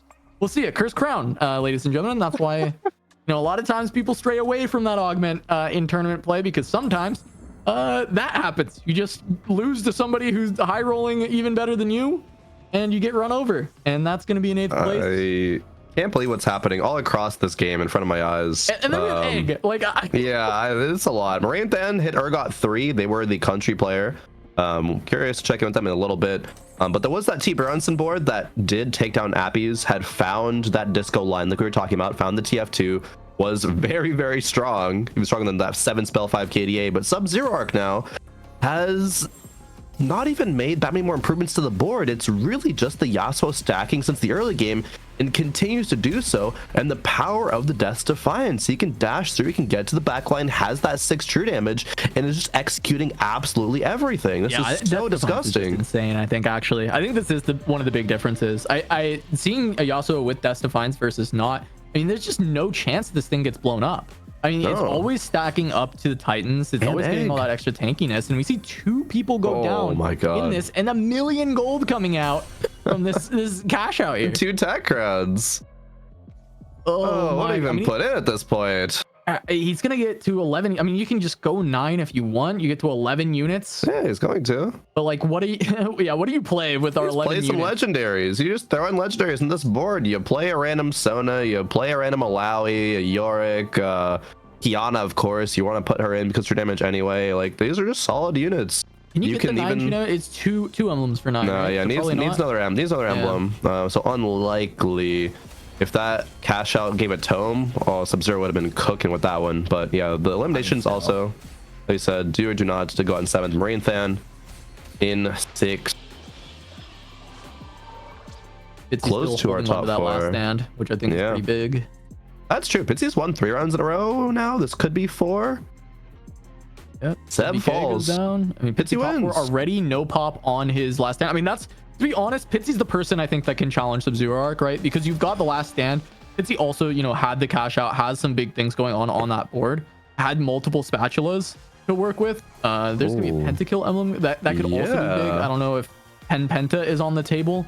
If Mayako can go to level 9, I'm not sure. We had tomes earlier. I feel like it should be on the table. Yeah, I mean, it's loot subscription, right? Hold the 9. It's kind of that same energy. You get some crazy stuff happening. You get golden eggs. You get stage 5 emblems on the carousel. Sub-Zero goes level 9, has 50-ish gold to roll as well. Like, this is just such a good spot. Can just play to emo, I guess, with a Poppy. Sure. Yeah, like, doesn't even want to roll here. Sub-Zero could even go level 9 or level 10, excuse me. Finds a Yorick though, rolling a little bit. He's got to consider it, right? He's got a lot of HP and his board is still going to be strong, right? So thinking about level 10 is like, okay, how do I actually beat, you know, this last stand board from Pitsy that had 2 spatulas that turned into true damage and pentakill emblem to go alongside that Superfan emblem that currently is not playing Superfan. Yeah, okay, I guess you don't need level 10. There's going to be already taking Pitsy down here. Going to that last stand. I don't know. The spot was crazy from Pitsy. He's held on to top 4. Now just using the last stand. That's still going to be massive for the Akali. We'll see if that can actually like hold on long enough because the HP on these top 3 is still pretty high. So I hope Michael lost this round. Michael, you know, hope Michael lost this round and then has a big loss the next round as well. Bronson was pretty strong last that we saw, and does take down Michael. Not a big loss though. Not a huge loss, and kind of expected that with how long the fight was going. Yeah, Pits, this is one of the games where you think, okay, if I played better, maybe I could have gotten a top 2 or a first, but also I got 4th, so sure, get my plus 10 LP, right? We go next, and in this case, get my my plus 5 points, and go next as well. I don't really see Pitsy climbing into that top 3. We still don't have Superfan online to work with, and didn't really expect that either, but still, it's just a plus 150 HP from a tome. That's for Pitsy, you know, he's like, hey, that's a VOD review, you know? I can learn a lot from this one. You know, what he should have done, because it wasn't that. 100% VOD review territory. But overall, yeah, I mean, still getting the top 4 pretty good. And as I said, right, I'm not saying the spot was easy at all. I don't want to be in that spot. I don't want to do that. That was way too much work. But you know, I feel like Pitsy is a good enough player. Should have seen a little bit better than that. But top 4 is still going to be solid for Pitsy. Michael going to take the loss here. Bronson once again at the top of the tables has the win in game 1. Game 2 looking like it could be a win once more. But Sub-Zero Arc is the main player standing in his way with that cash out of the golden egg. Yeah, this is even a really, really good board from Mikkel as well. They've lost the last 4 rounds in a row. But if we take a look, right, it's a fully itemized Viego, Karthus, and Akali. Granted, the Karthus items are a little bit lackluster with that Infinity Force instead of something like a Shojin's or just like a Death Cap, right? The casts are going to come through really slowly. The Akali is good. The Viego is forced to position in a little bit of awkward positioning because of that Hull Crusher. So it has to take a little bit of time to walk up into the front lines. They would have level 9 though. Play another pentakill. Can't quite get to the 7 though, unless the Yorick comes through. Not finding it though. Wow, yeah, no Yoriks at all. I mean, that would make the difference potentially, right? I think this composition, you know, we've talked about this a lot. How Pentakali just feels like it can completely get beat by people just positioning around it. But I think one of the ways you can kind of get through that is with 7 pentakill. I think it just gives enough damage that you're able to still get there, and not finding the Yorik's pretty massive. As you see, the positioning here into this ghost is pretty doable because the Akali is not getting just run around by tentacles. And the front line is still holding pretty solid here. There's the cast from the Karthus. Wow. Doing a ton of damage because of that Archangels, but one more cast from Twisted Fate. Not going to get there in time. No, it's I kind of noticed a couple of seconds ago. This is 5 super fans. So that's a rating Archangels in the Karthus. That is so much AP. Damage. Yeah, 100%. Thresh 2 potentially going to go in the board. Here's where the Yoriks have gone. I love that timing, actually. That was so good. Production +1. That was fantastic. But yeah, Yorick 2 or Bronson. A lot of them are out of the pool. And it's like, what does Bronson do at this point, right? How do you upgrade your board? Level 9. It's putting these legendary units on the board. A lot of times it is that Sona, it is that Ziggs, Alawi as well. Yeah, that was a huge upgrade. That's perfect.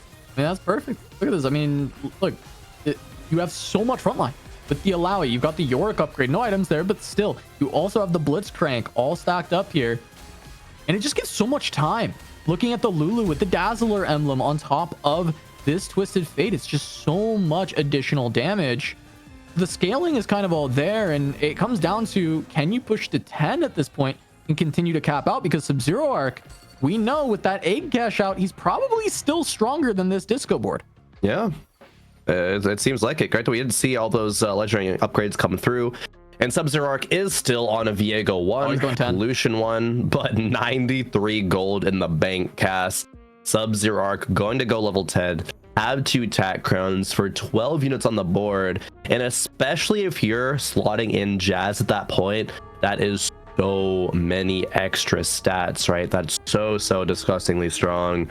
Yorick 1 on this board, not really itemized, and it really all just is on that Yasuo to carry right now. But Sub-Zero 6 rounds in a row are in a top 2 situation, so T. Bronson has to really find ways to get through this board. Yeah, I mean, I feel like Sub-Zero should lose this fight, but it's actually incredibly close. He's actually kind of winning. Here's one more cast from the TF that should be enough, but not quite. Wow. I really thought he'd lose because this is a lot of 1-star units. I really like that Sub-Zero Arc went to 10 here. We talked about this, right? You identify, okay, do I need 10 to win? Probably, right? When we look around at some of these other boards, 10 seems like it should be necessary for the win condition.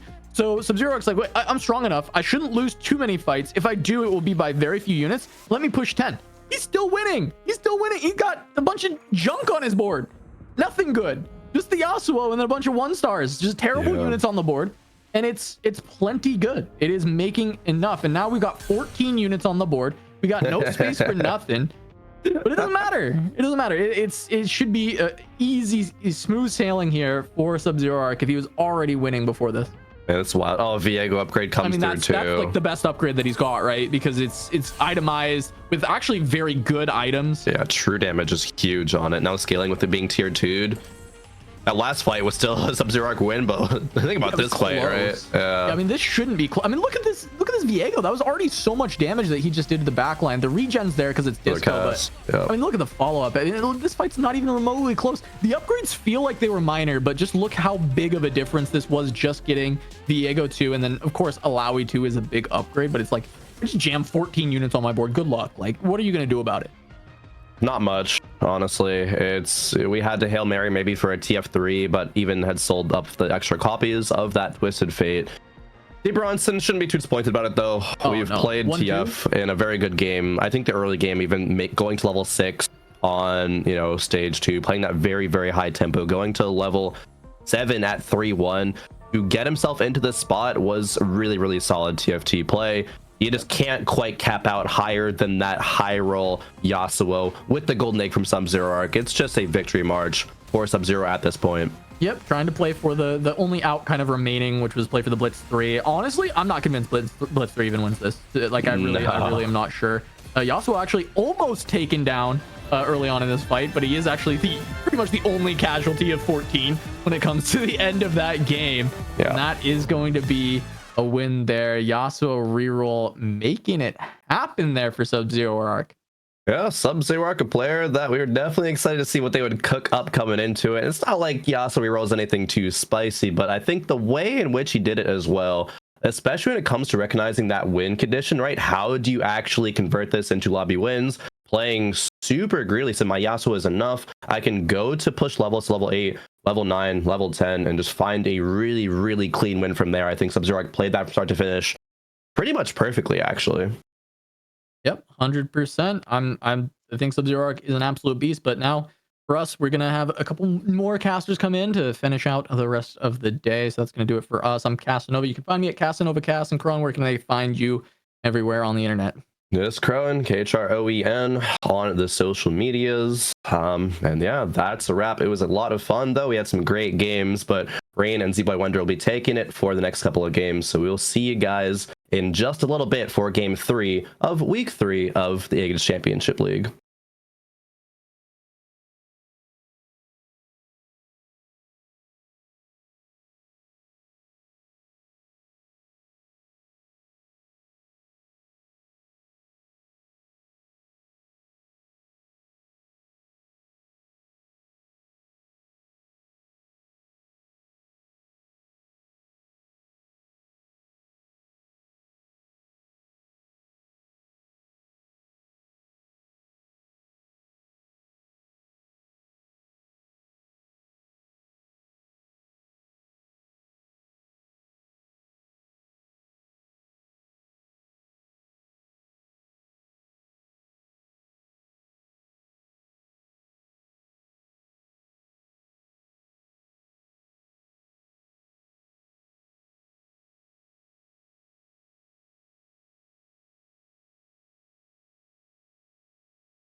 Welcome back, everyone. I am Rain101, joined again by the absolute god of the TNT ladder, Z-Boy Wonder, and we are going to be here for games 3 and 4 of ACL Week 3. Z-Boy, I know you were watching the cast before. Rerolls have been coming back into the meta in a very interesting way. We've had 3-cost rerolls show up on the last patch, but now a lot of 2 and 1-cost rerolls are popular. How do you think with these players coming in kind of fresh on the patch, that's going to affect the playstyles compared to what we've seen on prior patches? Comfort's the name of the game. That's where you go in these moments. That's why you're seeing these reroll comps obviously doing so well as the meta is still developing. We're still kind of trying to get our toes in the water, but we do have some of those comfortable 4-cost comps as well with Ahri, and we're still seeing, like, that's the KDA Ahri and Akali boards. We're seeing the Karthus and Akali boards as well coming together, or just Karthus Viego. Viego's a house. What a unit that guy is, man. You get the right positioning and you're just like, blah, I'm in your back line. I did just enough damage. Karthus can still one-shot things. And it is so epic to see. It makes me sad when I'm on the other end of it. It makes me so happy to be on the right side of it, though. And I can't wait to see what rerolls or what roll downs we're going to see. AD Flex has kind of made a return as well with Caitlyn. Kind of being good again. Not great, but kind of good, right? We got a lot going on in this meta, though, and I think it's still wide open. Nothing's been fully figured out yet, and you're just playing comfort. You're putting together the boards that you feel the most comfortable playing, and that's what you're rolling with. Yeah, and on that Viego and Caitlyn, both of these units have been more or less successful throughout this set, but it really emphasizes how valuable having multiple carries are for pretty much every comp in the game, right? We've seen Akali with Karthus. Now we're seeing a lot of Viego with Karthus. We've seen Caitlyn, pair up with Ezreal a lot, right? You see a lot of this sort of like duo carry, and it's so important to have multiple types of damage on your board, to have AP, to have AD, and it's just I think really interesting set design that so many of the comps that we've seen are these blended things with multiple carries where you're not just relying necessarily on one unit like in the past where you'd hit that 4-cost. You're waiting for them to cast, I think, like Ahri in set 6, right, with the big boom. Space pirates mercenaries with Gangplank, right? You're waiting for that big pass. Here we're seeing a lot of different damage coming from different places, and I've banged the drum of skill expression on this cast so many times, but I really do think that this design that we're looking at in this set really rewards players who are able to find the right way to put damage on their board, right? Not just hit the right unit, but items, positioning, and the synergy between those multiple carries being so important. Yeah, no, could not agree more with you on that, Rain. As we're jumping in here to the game number 3, I believe this is for the night. We got some nice augment choices here. Not augment, but portal choices. Man, I'm jumping the gun. I'm jumping the gun right there. But I saw augment payout as one, and that's why my brain instantly went there, and that is where we're going. We're going to be gaining gold for every augment we pick. Yeah, and this is one of those sort of safe bet that sort of portals that a lot of our high elo players really prefer. Everybody's getting kind of the same thing. It's predictable. You know exactly what you're going to get at each breakpoint, and so the variance of the game is reduced. So pretty normal to see here. Maybe not the most exciting pick, but something that a lot of our players prefer.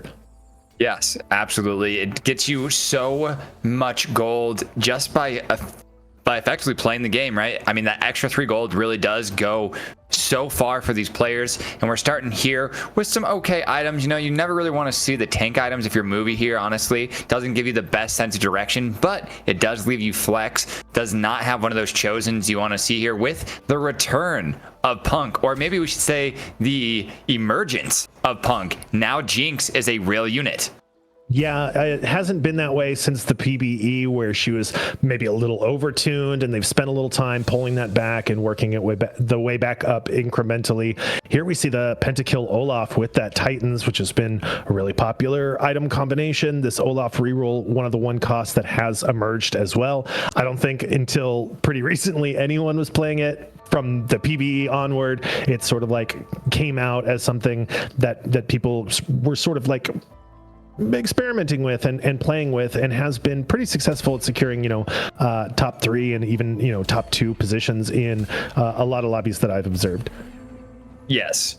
When you're looking for the Olaf reroll comp, you don't usually want to go that pentakill route. You do want to stick to that 6 bruiser. That's the biggest payouts. It was so good that they even nerfed the augment from last patch to make sure that you weren't getting too high of a cap out with, I believe that one is too big to fail. Just making your bruisers so valuable. Not only when they die do they cause more damage, but I believe they get a little extra HP at the time as well, and they kind of brought that one back. Yeah, I've played a couple games pre-nerf of Too Big to Fail, and the augment was not lying. You were too big and you could not fail. You know, every time. Everything about TFT is about burning through those big tanky frontline units so you can get to the squishy ones in the back. Too Big to Fail pretty much turns the basic strategy of TFT on its head. Maybe a little too much in that case. And brought back a little bit, but still a very powerful augment. And we're seeing an augment that's been probably one of the better augment choices for those that don't really have a sense of direction in many of the sets, since it's Inception. Inception. There it is. That's the word. Thank you. That's what I need. I need this guy. He makes my life easier. Inception, conception, reception. Yes, exactly. But AFK, right? When you just go get a drink, you chill hard, you kick back, you relax. Maybe, do some jumping jacks, get the blood flowing through your brain, because all you should be doing now, if your movie is scouting it around, figuring out what your direction is going to be. And here we are jumping on with, I believe this is MK, right? Sub-Zero? Is this Sub-Zero? No, this is Seb VK. Yeah, I didn't think so. Seb BK. Okay, perfect. I looked at that first and I was like, I got a little granulated on my end, but that was just on me. My PC kind of freaking out today. But more importantly, 6 Annies. Six Annies. You'd love to see it if you're in this position. This is, this doesn't happen in my game, or if it does, I don't see another Annie for the whole rest of the game, and I yell and scream a little bit. But I think Seb in a really good spot for this reroll comp that has been sort of up and down. I think still perfectly viable, if you have this kind of start. Punk was really supposed to be like this comp is, where when you hit these units early, when you get that headliner early, you're just going to lean really hard into it and secure a pretty good placement. And Seb in a excellent spot to do that. Absolutely loving the items as well, right? We got that potential for a Nashers, got the potential for a Sojin, best in slot for your Annie, and we're already building up these super fans to get her JG to her.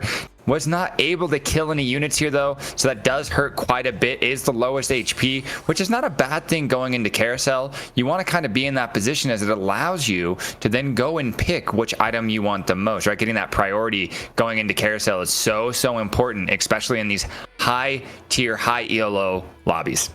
Yeah, and with how important gold has become with the changes to streaking and things like that, when you're in this position, you're going to be re-rolling, you're this close, right? You want to hit that 50 threshold as quickly as you can, and you don't mind losing these rounds, right? Like, you're not going to get as much gold as you did before, but you know that you're going to have to build up that econ as quickly as you can. So making that 20 early, gets you to 50 by Krugs if you can keep that streak going a lot of the time. And so this is a really good spot for Seb. They are going to have that carousel priority, probably not just on this carousel, but the next carousel, assuming they don't get what they want from Krugs. So they have a lot of chances to set themselves up for future success. Yep. You hit the nail right on the head there, Rain. It's exactly what they want to be able to do, is navigate this early game, not taking too much damage, hopefully, so that when they get to that power spike of hitting that 3-star 1-cost unit, in this case the Annie, it allows you, and this is actually going to be huge for Seb. Huge. Gets the Nico, which is one of the premier 3-costs for the comp, getting you online with that super fans right around the corner, and gains the Sojin. So now they're going to be able to kill multiple units, preserve HP, and get closer to their late game board. Yeah, and they're still on that level 4, and so hitting even a Kennen here allows them to slot that super fan in way earlier and get that synergy of the Guardian online, making their board just a little bit stronger, maybe allowing that Annie some time to kill a unit or two. Hopefully not so strong that they break their streak, but killing some units, preserving some HP, and getting that comp online in the way you want it to, maybe just a little bit early. Right. As well as here we are jumping on. I believe this is Josu deleted, if that looks correct for me, or is it Jesus deleted? It's not that. It's Josu, right? Yeah, just making sure. And I'm seeing that the Executioners is getting pretty open here. Could go for 6 Executioners, or could be going for 4 Punk, right? Does slot out that 4 Punk and has a pretty strong board here. Multiple 4 costs on 2/5. This is kind of cracked. Yeah, and being able to get that Poppy early, because you know that you're going to want to, if you're playing Executioner, you're going to want to play Vex, you're going to want to play the Samumu. This allows you to get to 4 emo kind of quick, potentially, right? Depending on if you're pivoting out of this headliner into a Vex sort of line. A lot of options. Just basically depending on what the game gives you. And, I think if you're Josu here, taking their first loss, unfortunately, not going to be able to streak. But they are, from the looks of it, using that reroll that they get from Punk. And this might just be a straight up Punk reroll angle. Another thing to take note of here that we're seeing is that Caretaker's I can't remember the second part of the silver one's name. Favor. Regardless, yes, Caretaker's favor is, I'm pretty sure, giving them extra twitches. As we move on to our next board here, we are seeing that is this Curtis or Girls? Stacy Girls. Perfect. Thank you. Sorry, these names are just so new for me. I haven't casted enough ACL to know every single player yet. A lot of these names are namestakes. Some of these ones are a little bit newer for me. As we get into these games, don't worry, I'll have them on the top of my dome. But this is a strong board. Gets that early Vampiric. Might be playing for the Punk here. This is solid. This is a good spot to be, Rain. Yeah, I think, with the Samira on bench, the Urgot on board, maybe angling for that country line that has been, all popular this entire set, doesn't really, I think, have the items for it. You don't really want that sword on the Urgot if you're going that direction. But I think keeping their options open, they sell off the Tom Kench, holding onto the Samira, saying, I'll play what comes my way. We have the Bramble Slam that can fit into anything. We've got, a naked sword. We've got a cloak. This could go a lot of different directions. Yes, and it's super flexible. They did elect to sell the Tom Kench, hoping to find that again if they need to. They do have a Kennen 2 in their shop here, but will elect probably not to pick it up quite yet. Does want to try to hit this gold here, hit 30 gold, no streak. When you're not streaking, the most important thing you need to be doing is hitting your gold increments. You need to be hitting those 30s, those 40s, always making sure you're finding that econ. So when you get into the later game, you have enough gold to roll down for the units you're looking for. Does find their first bow here, though, and is now open-ended to 2 different armor shred items, which is so good in this in this country comp. Yeah, and yet another bow. They get the Samumu and an Urgot pair off the drop. And, if you're waiting for the game to give you direction, something like that is certainly something that can do that for you. As we move over here to Akunaro, who is also re-rolling and has just now hit this Jinx 3, which is a huge power spike, obviously, for this board that is centered around this Jinx and eventually the Twitch coming in typically to supplement some damage. They've got the Shred, they've got that Giant Slayer, they go ahead and slam the Runins, and they are cooking with fire. Absolutely. This is looking very, very clean for them. And one thing that I do want to point out is they also hit that 2-star Aphelios as well. We are off to the races here. This should be a pretty strong board, especially what we're looking at here against the Josu. Josu deleted, yeah. Yeah, is looking really, really strong as well, but not quite enough to take down a 3-star unit at this stage. I'm pretty sure this is going to be Akunaro's stage to run with. Yeah, and unfortunately for Josu, they are contesting this same comp, and hitting the Jinx 3 early means, that, okay, you're going to have to maybe play around this Twitch. Speaking of the Jinx, looking at ramping rhythm, rapid fire champion, start combat with attack speed, which is obviously really, really big on this Jinx. You want her to be attacking, you want her to be putting that damage out. However, a couple of other pretty decent augment choices here. Z-Boy, what are you thinking as we re-roll into extended play, which might be the best augment in the game? Yeah, extended play is definitely pretty high up there. Unfortunately, we did already hit that 3-star, so we're not getting a component just for picking it.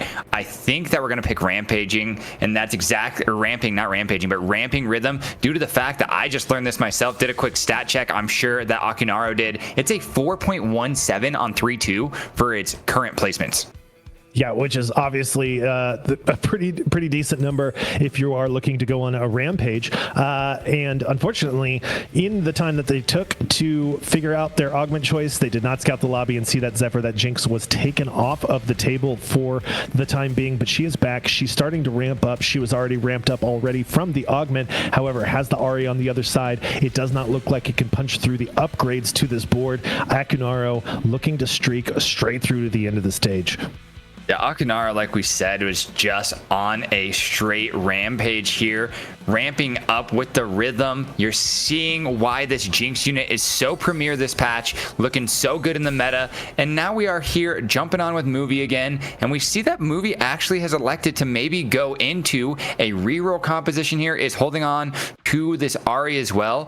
What are you thinking if you're in this position, Rain? What is the board that you want? Oh, wait a second. Oh my God, I see the augment now. They're 100% sticking to their guns and they're running away with That's Jazz Baby. Yeah, like I was going to say, well, I'm probably going to play That's Jazz Baby. And certainly Movie will do that as well. We've seen this comp come back into the meta from certain positions, right? It's something that you don't just, you're probably not in a spot where you're forcing it, but you've got this headliner, Jazz headliner Bard, you got the super fans online. Jazz Baby comes up and you say, all right, I'm going to roll with it. Maybe wasn't finding the Annies that they were looking for. If I'm not mistaken, Movie was the one sitting on those Annies for a long time. But life hands you lemonade and you drink up. That's how I see this. Yeah, could not agree more with that take. When you're starting to find the items as well, I believe that if I'm not wrong, actually it was Seb that we were seeing on the Annie position, and they get another tier here as well. But regardless, Movie was AFK early on a big loss streak here, getting some really solid golds from that. As we were talking about how the econ changes have came in from your loss streaks, your win streaks, you kind of need to keep those things going. The question that I have here is Movie getting too low for a reroll comp to actually have its advantage where you want to go? Yeah, I think Movie is going to have a hard time if he doesn't hit more than a few of his units really soon. It's going to be challenging when you're on, MF1, you have only your headliner Bard and you have nothing else. And it looks like our spectator is frozen. So the game, I'm sure, is still ongoing, but we are going to just have to speculate. But it is an interesting thing. If you're Movie, how hard are you rolling down here? You're 41 HP, you're 20 HP below the rest of the lobby at least, and you're sitting on 1 MF and 3 Bards. You might have that streak going, but you can't keep it up forever. How hard are you hitting that D key from this spot? Oh, you have to send it down. You have to at least get somewhat stable. We were far from stable when we were looking at that board, right? You didn't have a 2-star MF yet. You didn't have a 2-star frontline really quite yet. So those things just in mind, I'm rolling down to 20 gold probably at the least, if not lower if I have to just really get myself stable. If you can't stop the bleeding, at least then maybe you can climb a couple placements. Right. And, we know that the placements matter so much. This is the 3rd week out of 4, and people are fighting for those, top 24 spots that are going to go to the playoffs. We have a couple of people who are in this lobby who are fighting for those top 8 positions that advance automatically to the finals in week 2 of the playoffs. So there is a lot on the line. Every single point is going to matter. If you are in the chat and you see that scoreboard there, you can see how close a lot of these players are to one another. And we are back in on Sub-Zero Arc, who is sitting on this 68 HP with the Jazz. It says Sub-Zero Arc. We are on him. He was looking at Movie. So we got to see that, they didn't make much of an upgrade to their board, but it does look like they were able to pull that win out. No, we're just a little behind. A little delayed. Yeah. No, we're just a little delayed. We're catching up here ourselves. Yeah. Not your fault, right? We're working with what we got. Like you said, when life gives us lemons, we make lemonade, and we're doing that exactly right here. We're back on this carousel here, and like we said, I hope to see Movie really send it down on some of this gold here, as Movie was getting low. As we said, 20 life difference from the next player over. 7, we got stuck again in the same place. In the same spot, in the same way. This. Unfortunately, this does happen sometimes. We know that this is a relatively new tool and it's not always going to be perfect. Interestingly enough, I don't know if you know this, they were talking about, oh, it's too hard to implement. It's probably not going to come. And then somebody just copy pasted the code, the spectator code from League of Legends into like the TFT thing. And it worked. They just said, hey, what if we just try copy pasting the same code? And they did, and it worked. But, you know, it's still going to have some kinks. It's not bespoke for TFT, unfortunately. And so, you know, you're going to have some hiccups from time to time, and that's what we're running up against now. So we're looking to see maybe if we can pivot into a different lobby or if, you know, something else is up on the back end. But you know, there's going to be more TFT one way or another. But let's take a look back at just the things that we're seeing unfolding, right? We saw in the first two games, we saw a lot of rerolls in that like Yoni sort of variety, right? We've seen Punk make a comeback. In this, we're seeing a much different sort of approach, right? We have a few different people contesting Punk. We have Annie. We have this MF reroll, a very different look. Do you think that this is the most diverse meta that TFT has ever had? I think that is exactly what I would say. I've actually been talking to a lot of people that have, you know, I hop into someone's stream that might not have played TFT in a little while, and they're like, yo, Z-Boy, how's the TFT landscape? What's the meta looking like? I'm like, well, do you like reroll?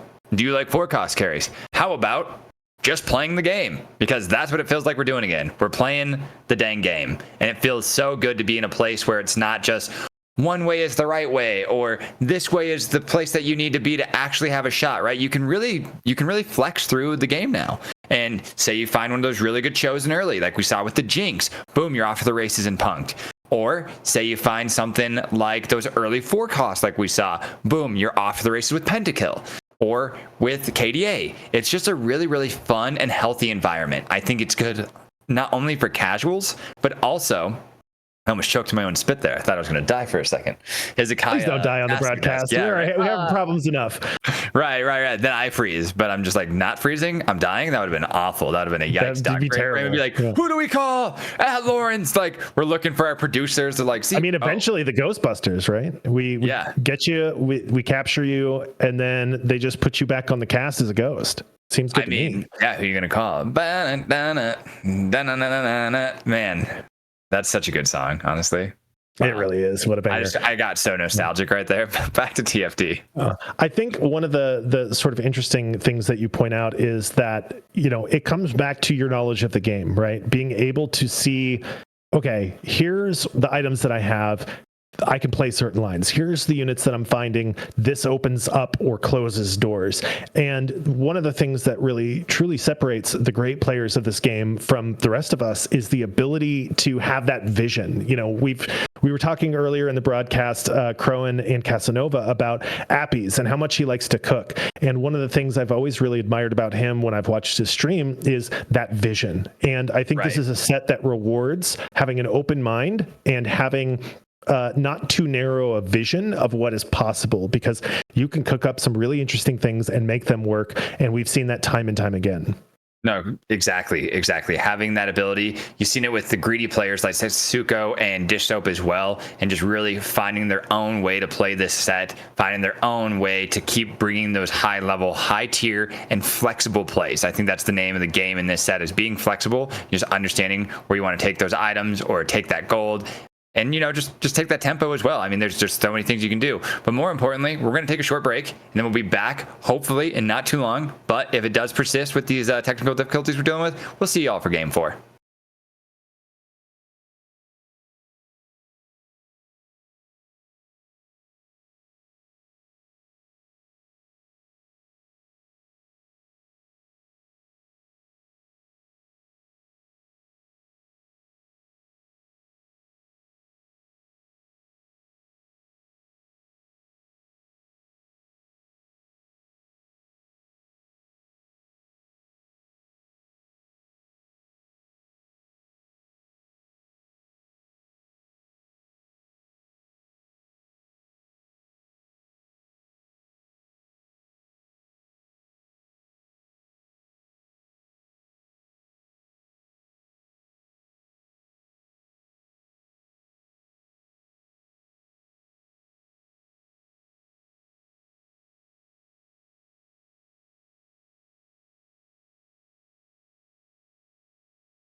Hey everyone, welcome back. We are back.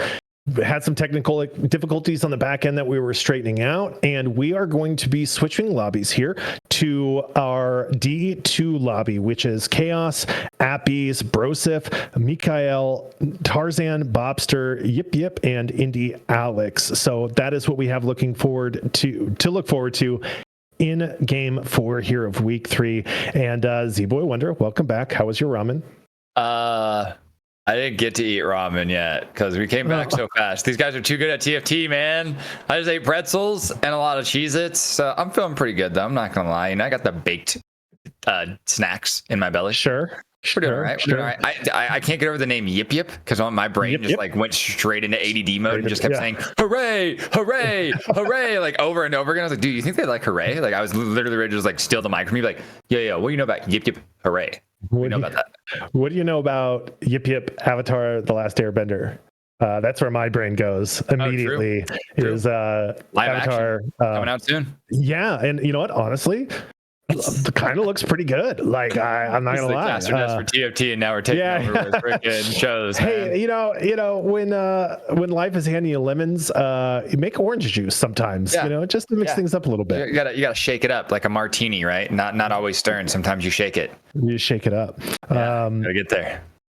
But we are going to be loading into this lobby pretty shortly, and I can update you on a few scores from before you didn't, but we did capture Indy Alex going first in the previous lobby, with Chaos coming in second and Appies coming in third. So, some of these players, I know Indy Alex moved on from AML into ACL this season, and has had sort of a back and forth experience with it. So it's good to see him really kind of getting into the flow of things as we are jumping into this first game here on 1-4. And I haven't seen what the portal is, but I'm sure it's loot subscription. So we will be seeing a lot of free swag for all of our players in this lobby. We love free swag. This is not a free swag stream, but we support free swag. We don't got any to give you guys in the chat. Sorry about that. But what we do got is high tier TFT gameplay. And one thing I want to say is Indy Alex, all right? He did kind of give me a little insider information. I was talking to him about a week ago, and his mental was a little shy. He's like, I'm getting relegated. They're sending me back to AML. But after seeing that first place in the last game, I don't know if you saw from what we saw there, Rain. I know the viewers didn't get to see this, but he leaned into the microphone. He said, yo, you know what is up? I'm Indy Alex. I'm winning this whole damn thing. Like he said it, just like that. I could have scored. Just like that. Yeah. And it was an incredible moment for all of us here. Sorry you didn't get to see it out there in the world. But that's just the way that it is. That's just the way that it is sometimes.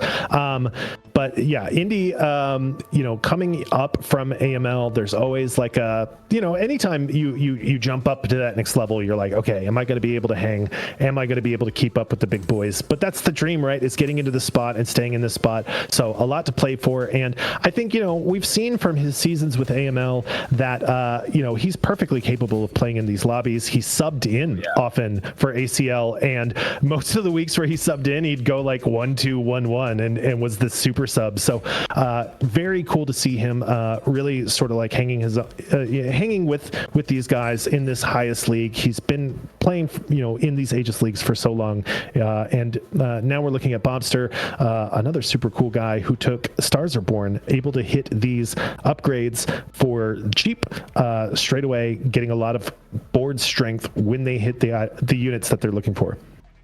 Yes, it allows you to 2-star any 1 cost or 2 cost in your shop. As you can see, has probably already done that with the 1-star, as that Vi is not looking like it can instantly just jump over and act like it's got 3 of them in the shop. We are seeing some pretty solid choices here. Does not elect to go for a Pantheon. He's probably going to try to rock a Lost Streak here.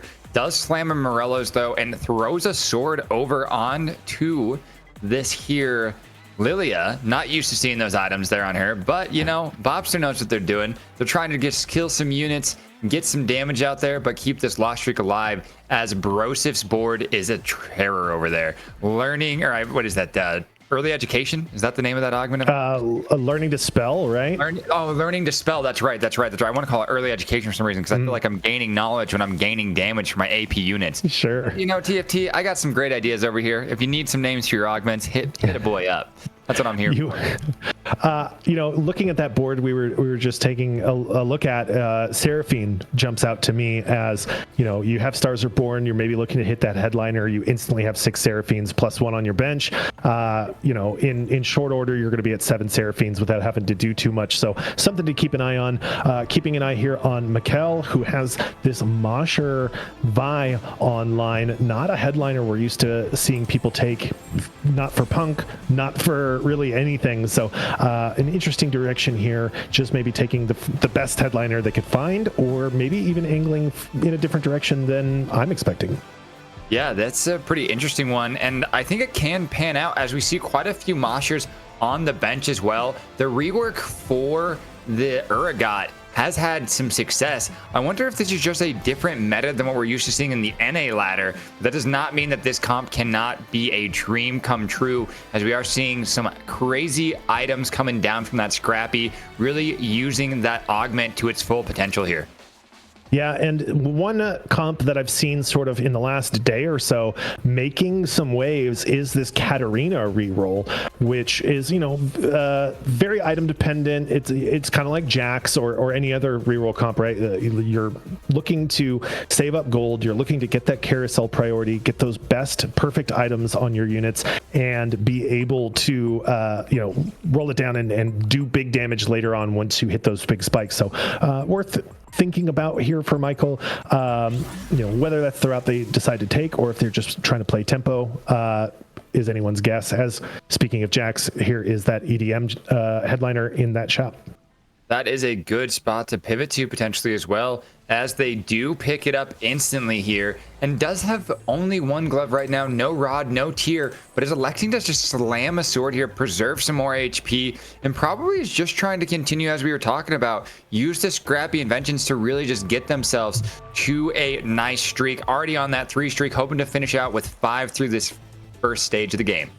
Yeah, and as we know, this augment is going to turn all 5 of these components into full items, which is an insane amount of power early on. Most of the boards that you're looking at have 1, maybe 2 items slammed, and here is Michael with 5 on their board. So they're going to have a pretty handy time unless they come up against somebody who's completely stacked. And even then, are you 5 items stacked, or, you hit some upgrades and that's fine. So moving over here now to Chaos, not stacked, but does have this KDA online with the Lulu and is streaking right now. It will be interesting to see if our 2 100 HP players match here or maybe in the next stage.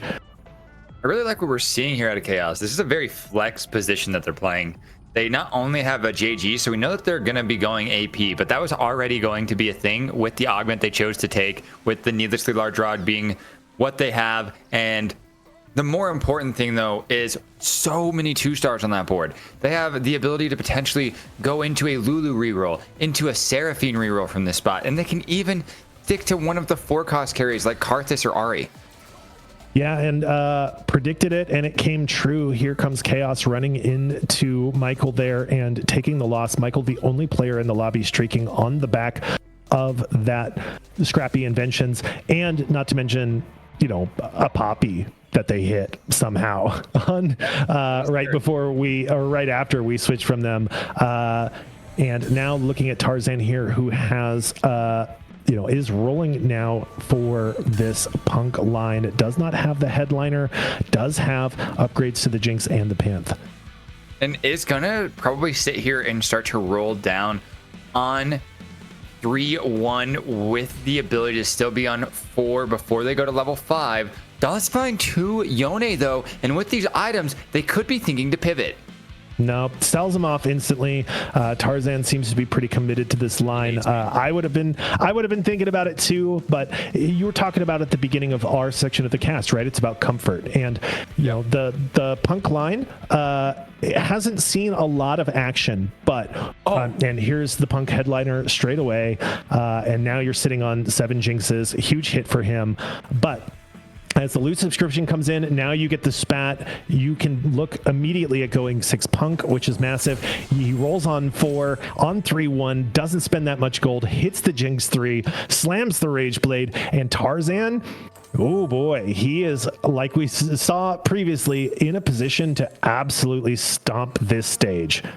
Yeah, that's exactly where he's at. Has 2 different options here with the idea of what they want to do for Shred, and does elect to just slam the Even Shroud here, try to keep this win streak starting to be built on. They have 1 win right now, and they want to just keep winning. The really weird spot about being this strong and this far ahead now is that their augment is kind of like playing behind a gold augment at this point. How many cash outs did they get? We saw that they probably lost all the way through, hopefully stage 2 at least was a 4 loss, I believe, and that is one component you get from what doesn't kill you. Yeah, and so if you're going to be streaking, you're missing out on quite a bit. But, you know, HP is one of the few resources that you can rarely get back. So they take new recruit here, which is great for being able to slot in more of those synergies. Looking over here at Bobster, who does decide to take Talent Search. They still have Stars Are Born for that 2-star value. They use it on the Seraphine, committing pretty hard, it looks like here, to that Seraphine reroll, rolling it down now, looking for that headliner to put them in the position that they need to be in. Urian, what's it like to be a genius? Because I'm over here, I say something, it doesn't happen, they literally spite me, and then we come over to what you were predicting from the beginning, and boom, here it is. We're going for Seraphine reroll. We got our spells Weavers in, and now we're off. We need just 2 more Seraphines, and you knew it the whole time. Your brain, Giga Chad, my dude. Hey man, those who can't do cast. If I were in that position, I probably would not be thinking the same thing. I would be, you know, playing to my comfort and going, I don't like this. I don't know how to do this. These guys at this level, it's again about that vision, seeing, okay, I'm taking this augment. This is what I'm going to go for. This is what I'm going to build towards. This is the position that I'm put in based on what the game is giving me. And I could see it from here because I'm on the outside looking in. Bobster probably was sitting there on that 1 Seraphine for, you know, an entire stage going, when am I going to find my unit? Boom, roll it down on 3-2. They get exactly what they're looking for in terms of having that talent search, which is so huge with so many KDA, so many Spellweaver winding up on this board. You know, everything is just kind of lining up for them. Right. And does have that open spat to try to get that easy 5 KDA. And as they do have that KDA Seraphine, we did see Appies hitting a 2-star Urgot here as well. Is the lowest in the lobby, I want to point out, at 47 HP, with the next closest being Bobster at 67. So I'm hoping that Appies, you know, does know where they're going. As we've talked about before, I think I don't know if we were saying this on cast or off cast, but I think this was the last thing we said before we sent it to that short break from the technical difficulties, is that Appies is just so rewarded for playing these flexible lines. But right now, could they be playing 2 flex? You know, it's entirely possible. And with, I was watching his stream a little earlier today, and I know that he was playing a lot of, you know, bronze and, you know, lower lobbies for this challenge that he was doing. You know, he did some 3.5 viewer games. I was almost late to work this morning because I played one. And so it's entirely possible, because he's sitting for Snapshot, because he's been playing in these kind of free lobbies, that maybe the rust is a little, it has started to form even after, because, you know, in 24 hours, how people play this game can change, and what people prioritize and value can change. And at this level, taking even a day off can have the effect of kind of blurring your vision of the meta. Right. And this is a really interesting board that we're seeing Appies put together. As you said, is kind of the flex master. Has a 5 country board, 3 disco, with the potential of getting to this Katarina 3. Just needs 3 more of them. Does elect to keep the Crowd Diver off the board though, and this is very interesting. I'm very intrigued by where we're sitting right now. This board is a cooked up lesson for those of you that don't know what flexibility is. Yeah, Appies pretty much a master at cooking, honestly. And if you have been paying attention to his stream anytime recently, a big sort of meme in his community has been finding new variations of disco. We've seen Pisco with punk. We're seeing Crisco now with country. There's a lot of fun ways to sort of portmanteau disco into a lot of different things. So might be just doing it for the memes at this point. We know that Appies is an extremely strong player, high up in the points. So might just be saying, you know what, I'm coming off a pretty strong performance today. Let me cook one up for the boys. Yeah, just limit testing, right? Trying to figure things out, trying to see, all right, is this just influencer mode Appies, or is this yes chef Appies? Only time will tell. Does have that champion duplicator of the bigness, the one that can get you an extra 5 cost, 2-star up a unit that you never thought you might find, or could even help them finish off one of these 3-star 2 costs, 3-star 3 costs as well. Yeah, and it's interesting, you know, with the addition of these lesser duplicators and regular duplicators, the mind games that people start to play with themselves about like the value of this thing, right? And the value of the duplicator is the spike that it adds to the board. I've seen people use regular duplicators on 1 cost just to make sure that they hit, and I've seen people greet it all the way into stage 6 when they do find that pair, hitting that big spike to get a Kiana, to get a Jin 2, Lucian 2. So it really just comes down to your situation and how you value things in your mind. Appies, you know, not going to try to read his mind. I watch his stream and I still don't know what he's doing half the time. Yeah, that's fair. That's fair. As we do see Broseph here with a massive catch out about to come into play, is kind of far off from finding this Annie 3. We did see that early Annie, early Vex for learning to spell. So you usually want to try to keep those units as that scaling AP does come into effect. And that's a lot of gold we're seeing there. A lot of gold's coming in from loot subscription. And this is going to be a very, very, very capped lobby. Yeah, and you can start to see people are already rolling it down. You can see the Karthus 2 hit by Michael, who is still 100 streaking. Vex 2, Amumu 2. We saw so many people say, I'm going to take all this gold and I'm going to start to roll it down for these key upgrades. And a lot of people hitting Appies, hitting 2, it looks like, copies of Urgot 2. So maybe getting close to those big spikes. We see Bobster just now hit the Seraphine 3. So a lot of people turning that gold into big spikes for their board. And that's something that I wanted to say even before the gold came, or as the gold was coming out, these re-rollers getting that huge influx of gold is massive, because you might have been in a spot like we saw with Bobster, who was behind on econ, right? They rolled it down to 15 trying to hit that headliner, and now they just got 30 gold shot in the arm, boosting their econ up. When they hit, now it's going to be so much easier to level and spike their board even harder. That little stimmy, the extra econ that they need to get them over the hump. And we did just see Indy Alex bring home a win over the Broseph board here, but Broseph did want to lose, wanted to get the maximum of this cash out, does start selling off all of these Heartstone units, and is looking to figure out the exact direction they want to go. Does not want to leave this Annie behind, but will they find that 4-cost 2-star that they need from this Chosen? It's starting to look a little grim, but I think it might pan out. Yeah, this is one of the more devastating roll downs of all time that I've seen, really whiffing here on 8 with so much gold to roll, just really looking for anything that can use these items that are sitting on the bench, you know, probably looking with this disco board for that Twisted Fate. We know that not the most popular unit in the meta currently does elect to take the Vex for now, just to have something on the board. But, you know, rolling down here with headliners every shop and not finding the least contested unit in the game at the moment at that tier is pretty devastating.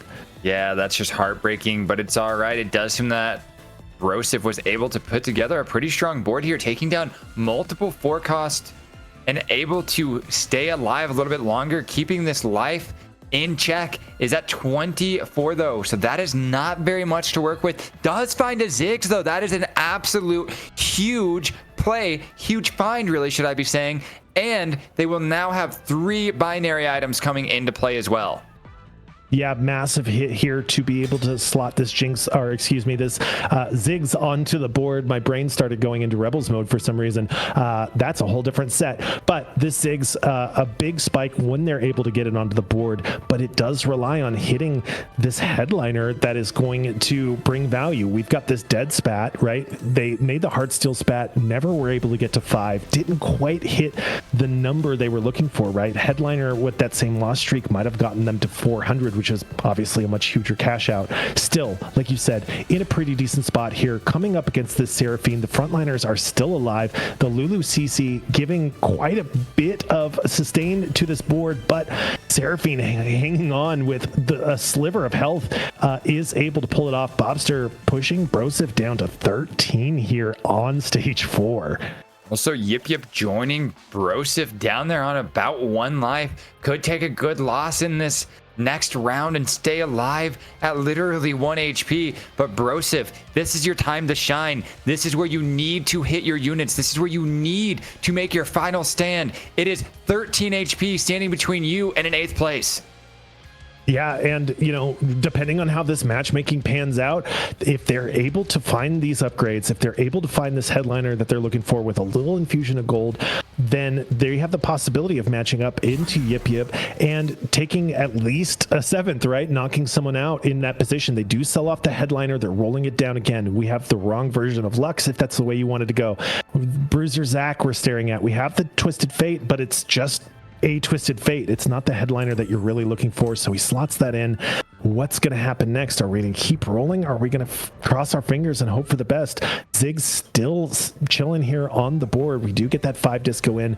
Does decide, okay, I need a little more front line. Still a dire spot for them, not finding exactly what they're looking for. Yes, this is definitely not the spot that Broseph was hoping to be in, but does have some good CC in that, not Ziggs, but in the Zac, the other Z of the set, and the Zac almost goes down instantly. This Katarina is a true menace, doing tons of damage here, bringing the front line of Broseph to an absolute zilch. 0, it's gone, it's missing, and destroys the back line as well. Broseph hangs on with 2 HP though. 2 HP and a dream, and worth noting, going up against that 7 country board with the Urgot 3. That is so strong. It's going to be such a challenge to punch through that for anyone in this lobby. I don't know that anyone really has the damage necessary, and certainly at this spot, Broseph doesn't have anything necessary to be able to beat, I think, many of the players in the lobby. Worth noting, Yip Yip dropping down to 5 HP and in the pool for Broseph, so we could see a knockout from this fight. Yes, we could. And we also saw that Appies was on 7 country there. That was a big Hecarim, lots of HP. And this is a good positioning fight though for Broseph here. The Akali is going to go to the corner, is going to instantly take down this Ziggs though. And where is the TF? It's gone. Karthus erased it. And this is hopefully the end, the stand that the Mosher Poppy can make to keep Broseph alive. I don't know if she can do it though, Rain. Yeah, without any sort of, declaw, magic resist, anything like that, this is sort of a feudal battle. She is getting that redemption value, but that's going to be it. One more cast comes out. One more cast is all it took. Broseph goes out, and Yips stays alive for at least one more fight. Here we are going into Raptors. That was tough. That was a rough roll down. Just honestly pretty unlucky for Broseph. Had a plan and things just didn't pan out in the terms of the RNG. That is what makes TFT such a addictive game, right? You come back, you dust yourself off, and you try for a better placement in the next one. But what we're seeing here from Yip Yip is also kind of a rough spot. Does have a 2-item Ari, but is missing a big damage item there. Does not have anything in the format of these items are rough. Does need some rods there, but hopefully can maybe get a JG. Yes, there we are. Yeah, pulls out the JG, or maybe the Gunblade, also a popular, sort of item for her to sustain, to keep casting. Has an Alawi pair and the duplicator. It'll be interesting to see if they pop that there just to give that front line an extra boost, and that's exactly what they do. Now they pop the tome. Hyper pop. Superfan, Edgelord, Bruiser. They go with Bruiser, slap it on the Blitz, make that Alawi tankier, make the Blitz tankier, give this Ahri more time. Is it going to be enough? Coming up against Appy's board, which we've seen has that huge Dread Seed sitting on the side just waiting. Here it comes, and it is going to increase the damage done to all units in that area effect for the entire duration that it is on the board. The Ahri is in the back. She's casting like a mad woman. She's pumping out so much damage. The front line can't be beat. Appy's going to take a huge hit. Bobster dropping down to 4. Appy's dropping down to 9. And Yip Yips, whether you're a brother, whether you're a mother, you are staying alive. Yip Yip had a perfect roll on the Thieves' Gloves there. We saw both the Bloodthirster and the DNS to make this Katarina get stuck in her spot. Could not clear that Alawi. But now here we are hopping on with Appies down to just 1 HP, followed by Yip Yip and Bobster. All three of these players fighting to try to stay alive, trying to grind their way into a top 4. And here we come up against the Ghost, which is the best matchmaking RNG you could ask for here. We know that Ghost boards tend to be a little bit weaker. And Appy's board, not a slouch in the first place. The question is, are they going to be able to get back to this Karthus in time? It looks like we've got the damage coming out. The Dreadsteed stays alive long enough to eat that ult. Appy's hanging on. Bobster looks like he's getting cutscene. And Yip Yips, still waiting to see the outcome of that. But we see how top heavy this lobby is, right? Tarzan's still sitting at 71. Indy sitting at 62. Half the lobby, under 1 life. Half the other half of that half. I'm so spellstruck, I can't even talk. There's a lot of people who have a lot of life and a few people who don't have much life at all, is what I'm trying to say. Do you get it? You guys, right, you tracking with me? Yeah. We have the front runners, right? We have the people that are out of the race. They're out of the fog of war because they know they have staked their claim to at least a top 4 finish, if not a top 3 finish. The difference between Chaos, Appies, and Yip Yip is very marginal, very slim. But then you look at the top of the mountain, and it is one that you truly have to scale. It is Everest. And look at this board from Indy Alex. So much 8-bit action. They don't even need to play a Corki. Yeah, we have not seen Indy's board, but we did know from production that they were on this Riven angle. They were rolling it down. They did hit, and this Riven, recently had a bit of a nerf, to Yone, to Riven, something that people thought was maybe going to fall out of the meta. Indy Alex showing, nope. Still alive, still kicking, and it's going to come down to HP. Appies is out in 6th. Chaos now dropping down to 3. Yip Yip's hanging on, still earning yet another placement as we come up on the Stage 5 carousel. For these late game fights, it's really just coming down to matchups. Good positioning, making it through these fights for these 1 HP players. It might not look like they're at exactly 1, but all it takes is 1 loss and they are out of this lobby. They are done for. And as you saw, Appy's cooked up something special for us here, and we love to see it. But we're going to have to say farewell to Appy's in 6th place, and was able to manage a pretty good placement with how low they were in comparison to the rest of the lobby early on. Yeah, and now we're looking at Chaos's board, which, Chaos was leading this, or not leading, but high up in the HP totals, and now has had this precipitous drop sitting here on this 3 HP. They have Indy and Tarzan in their pool to fight. So this could be an elimination here. We know Indy has already gone 9. Tarzan also might be saving up. Yep, they're at 50 gold. So this is the better matchup for them. Not quite as high level, not quite as spiked. What is this Akali going to be able to do? Still sitting on that Karthus 1. Are they going to be able to pump up enough damage? They're into the back line. The Akali is on the Jinx. The Jinx is gone, and now it's going to be Akali on Akali action. Can this Akali do it against the Zed, or excuse me, against the Amumu 3? The CC comes out. Chaos goes out. That's a 5th place finish for our boy. Potentially not over yet, though. Yip Yip does manage to go on a 5 streak and holds on and is trying to stake their claim into top 3, dealing massive damage to Michael there. Yeah, it's huge here when you're able to hold on by just that little thread when things are so tight. We didn't see who they were fighting and maybe if they matched up against a Ghost, because we did have an uneven number of players in the lobby. So, matchmaking giveth and matchmaking taketh away. Indie Alex here looking to take away as well with this Riven. 6-8-bit online. Could we see that high score?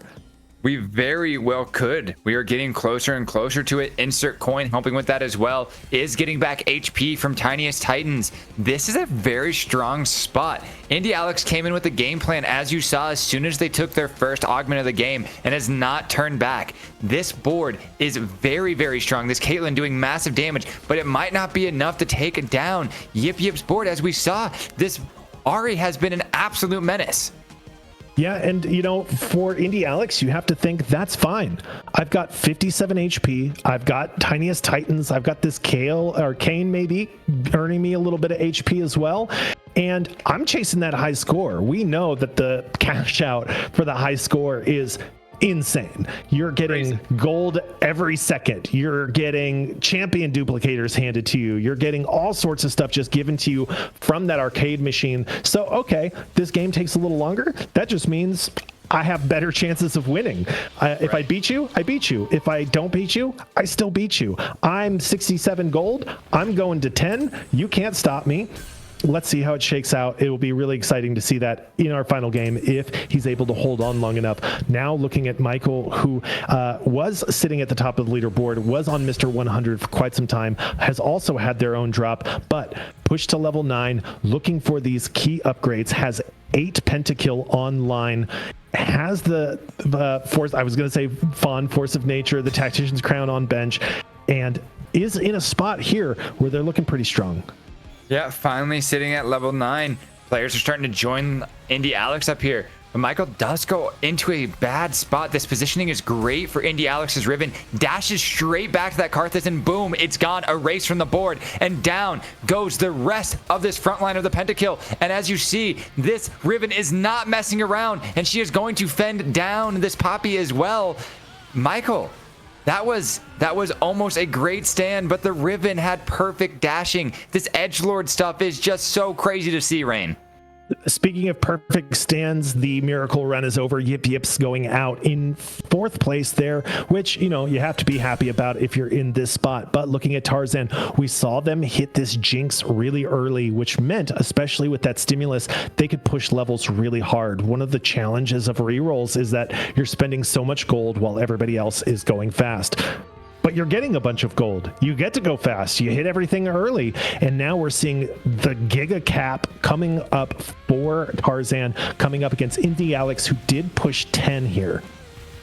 Yes, and we do see that this is the battle of the 3 stars. Multiple on the side here of Tarzan, has a very strong front line and is able to take down the Riven before she gets going too fast. And boom, this is going to be Tarzan's fight. This board that Tarzan has been able to put together, it's really helpful when you get a free Tactician's Crown. You get a new recruit. You're looking at 11 units on your board, and like you said, had so much gold gifted to them from the loot subscription that they're hitting 3 stars left and right.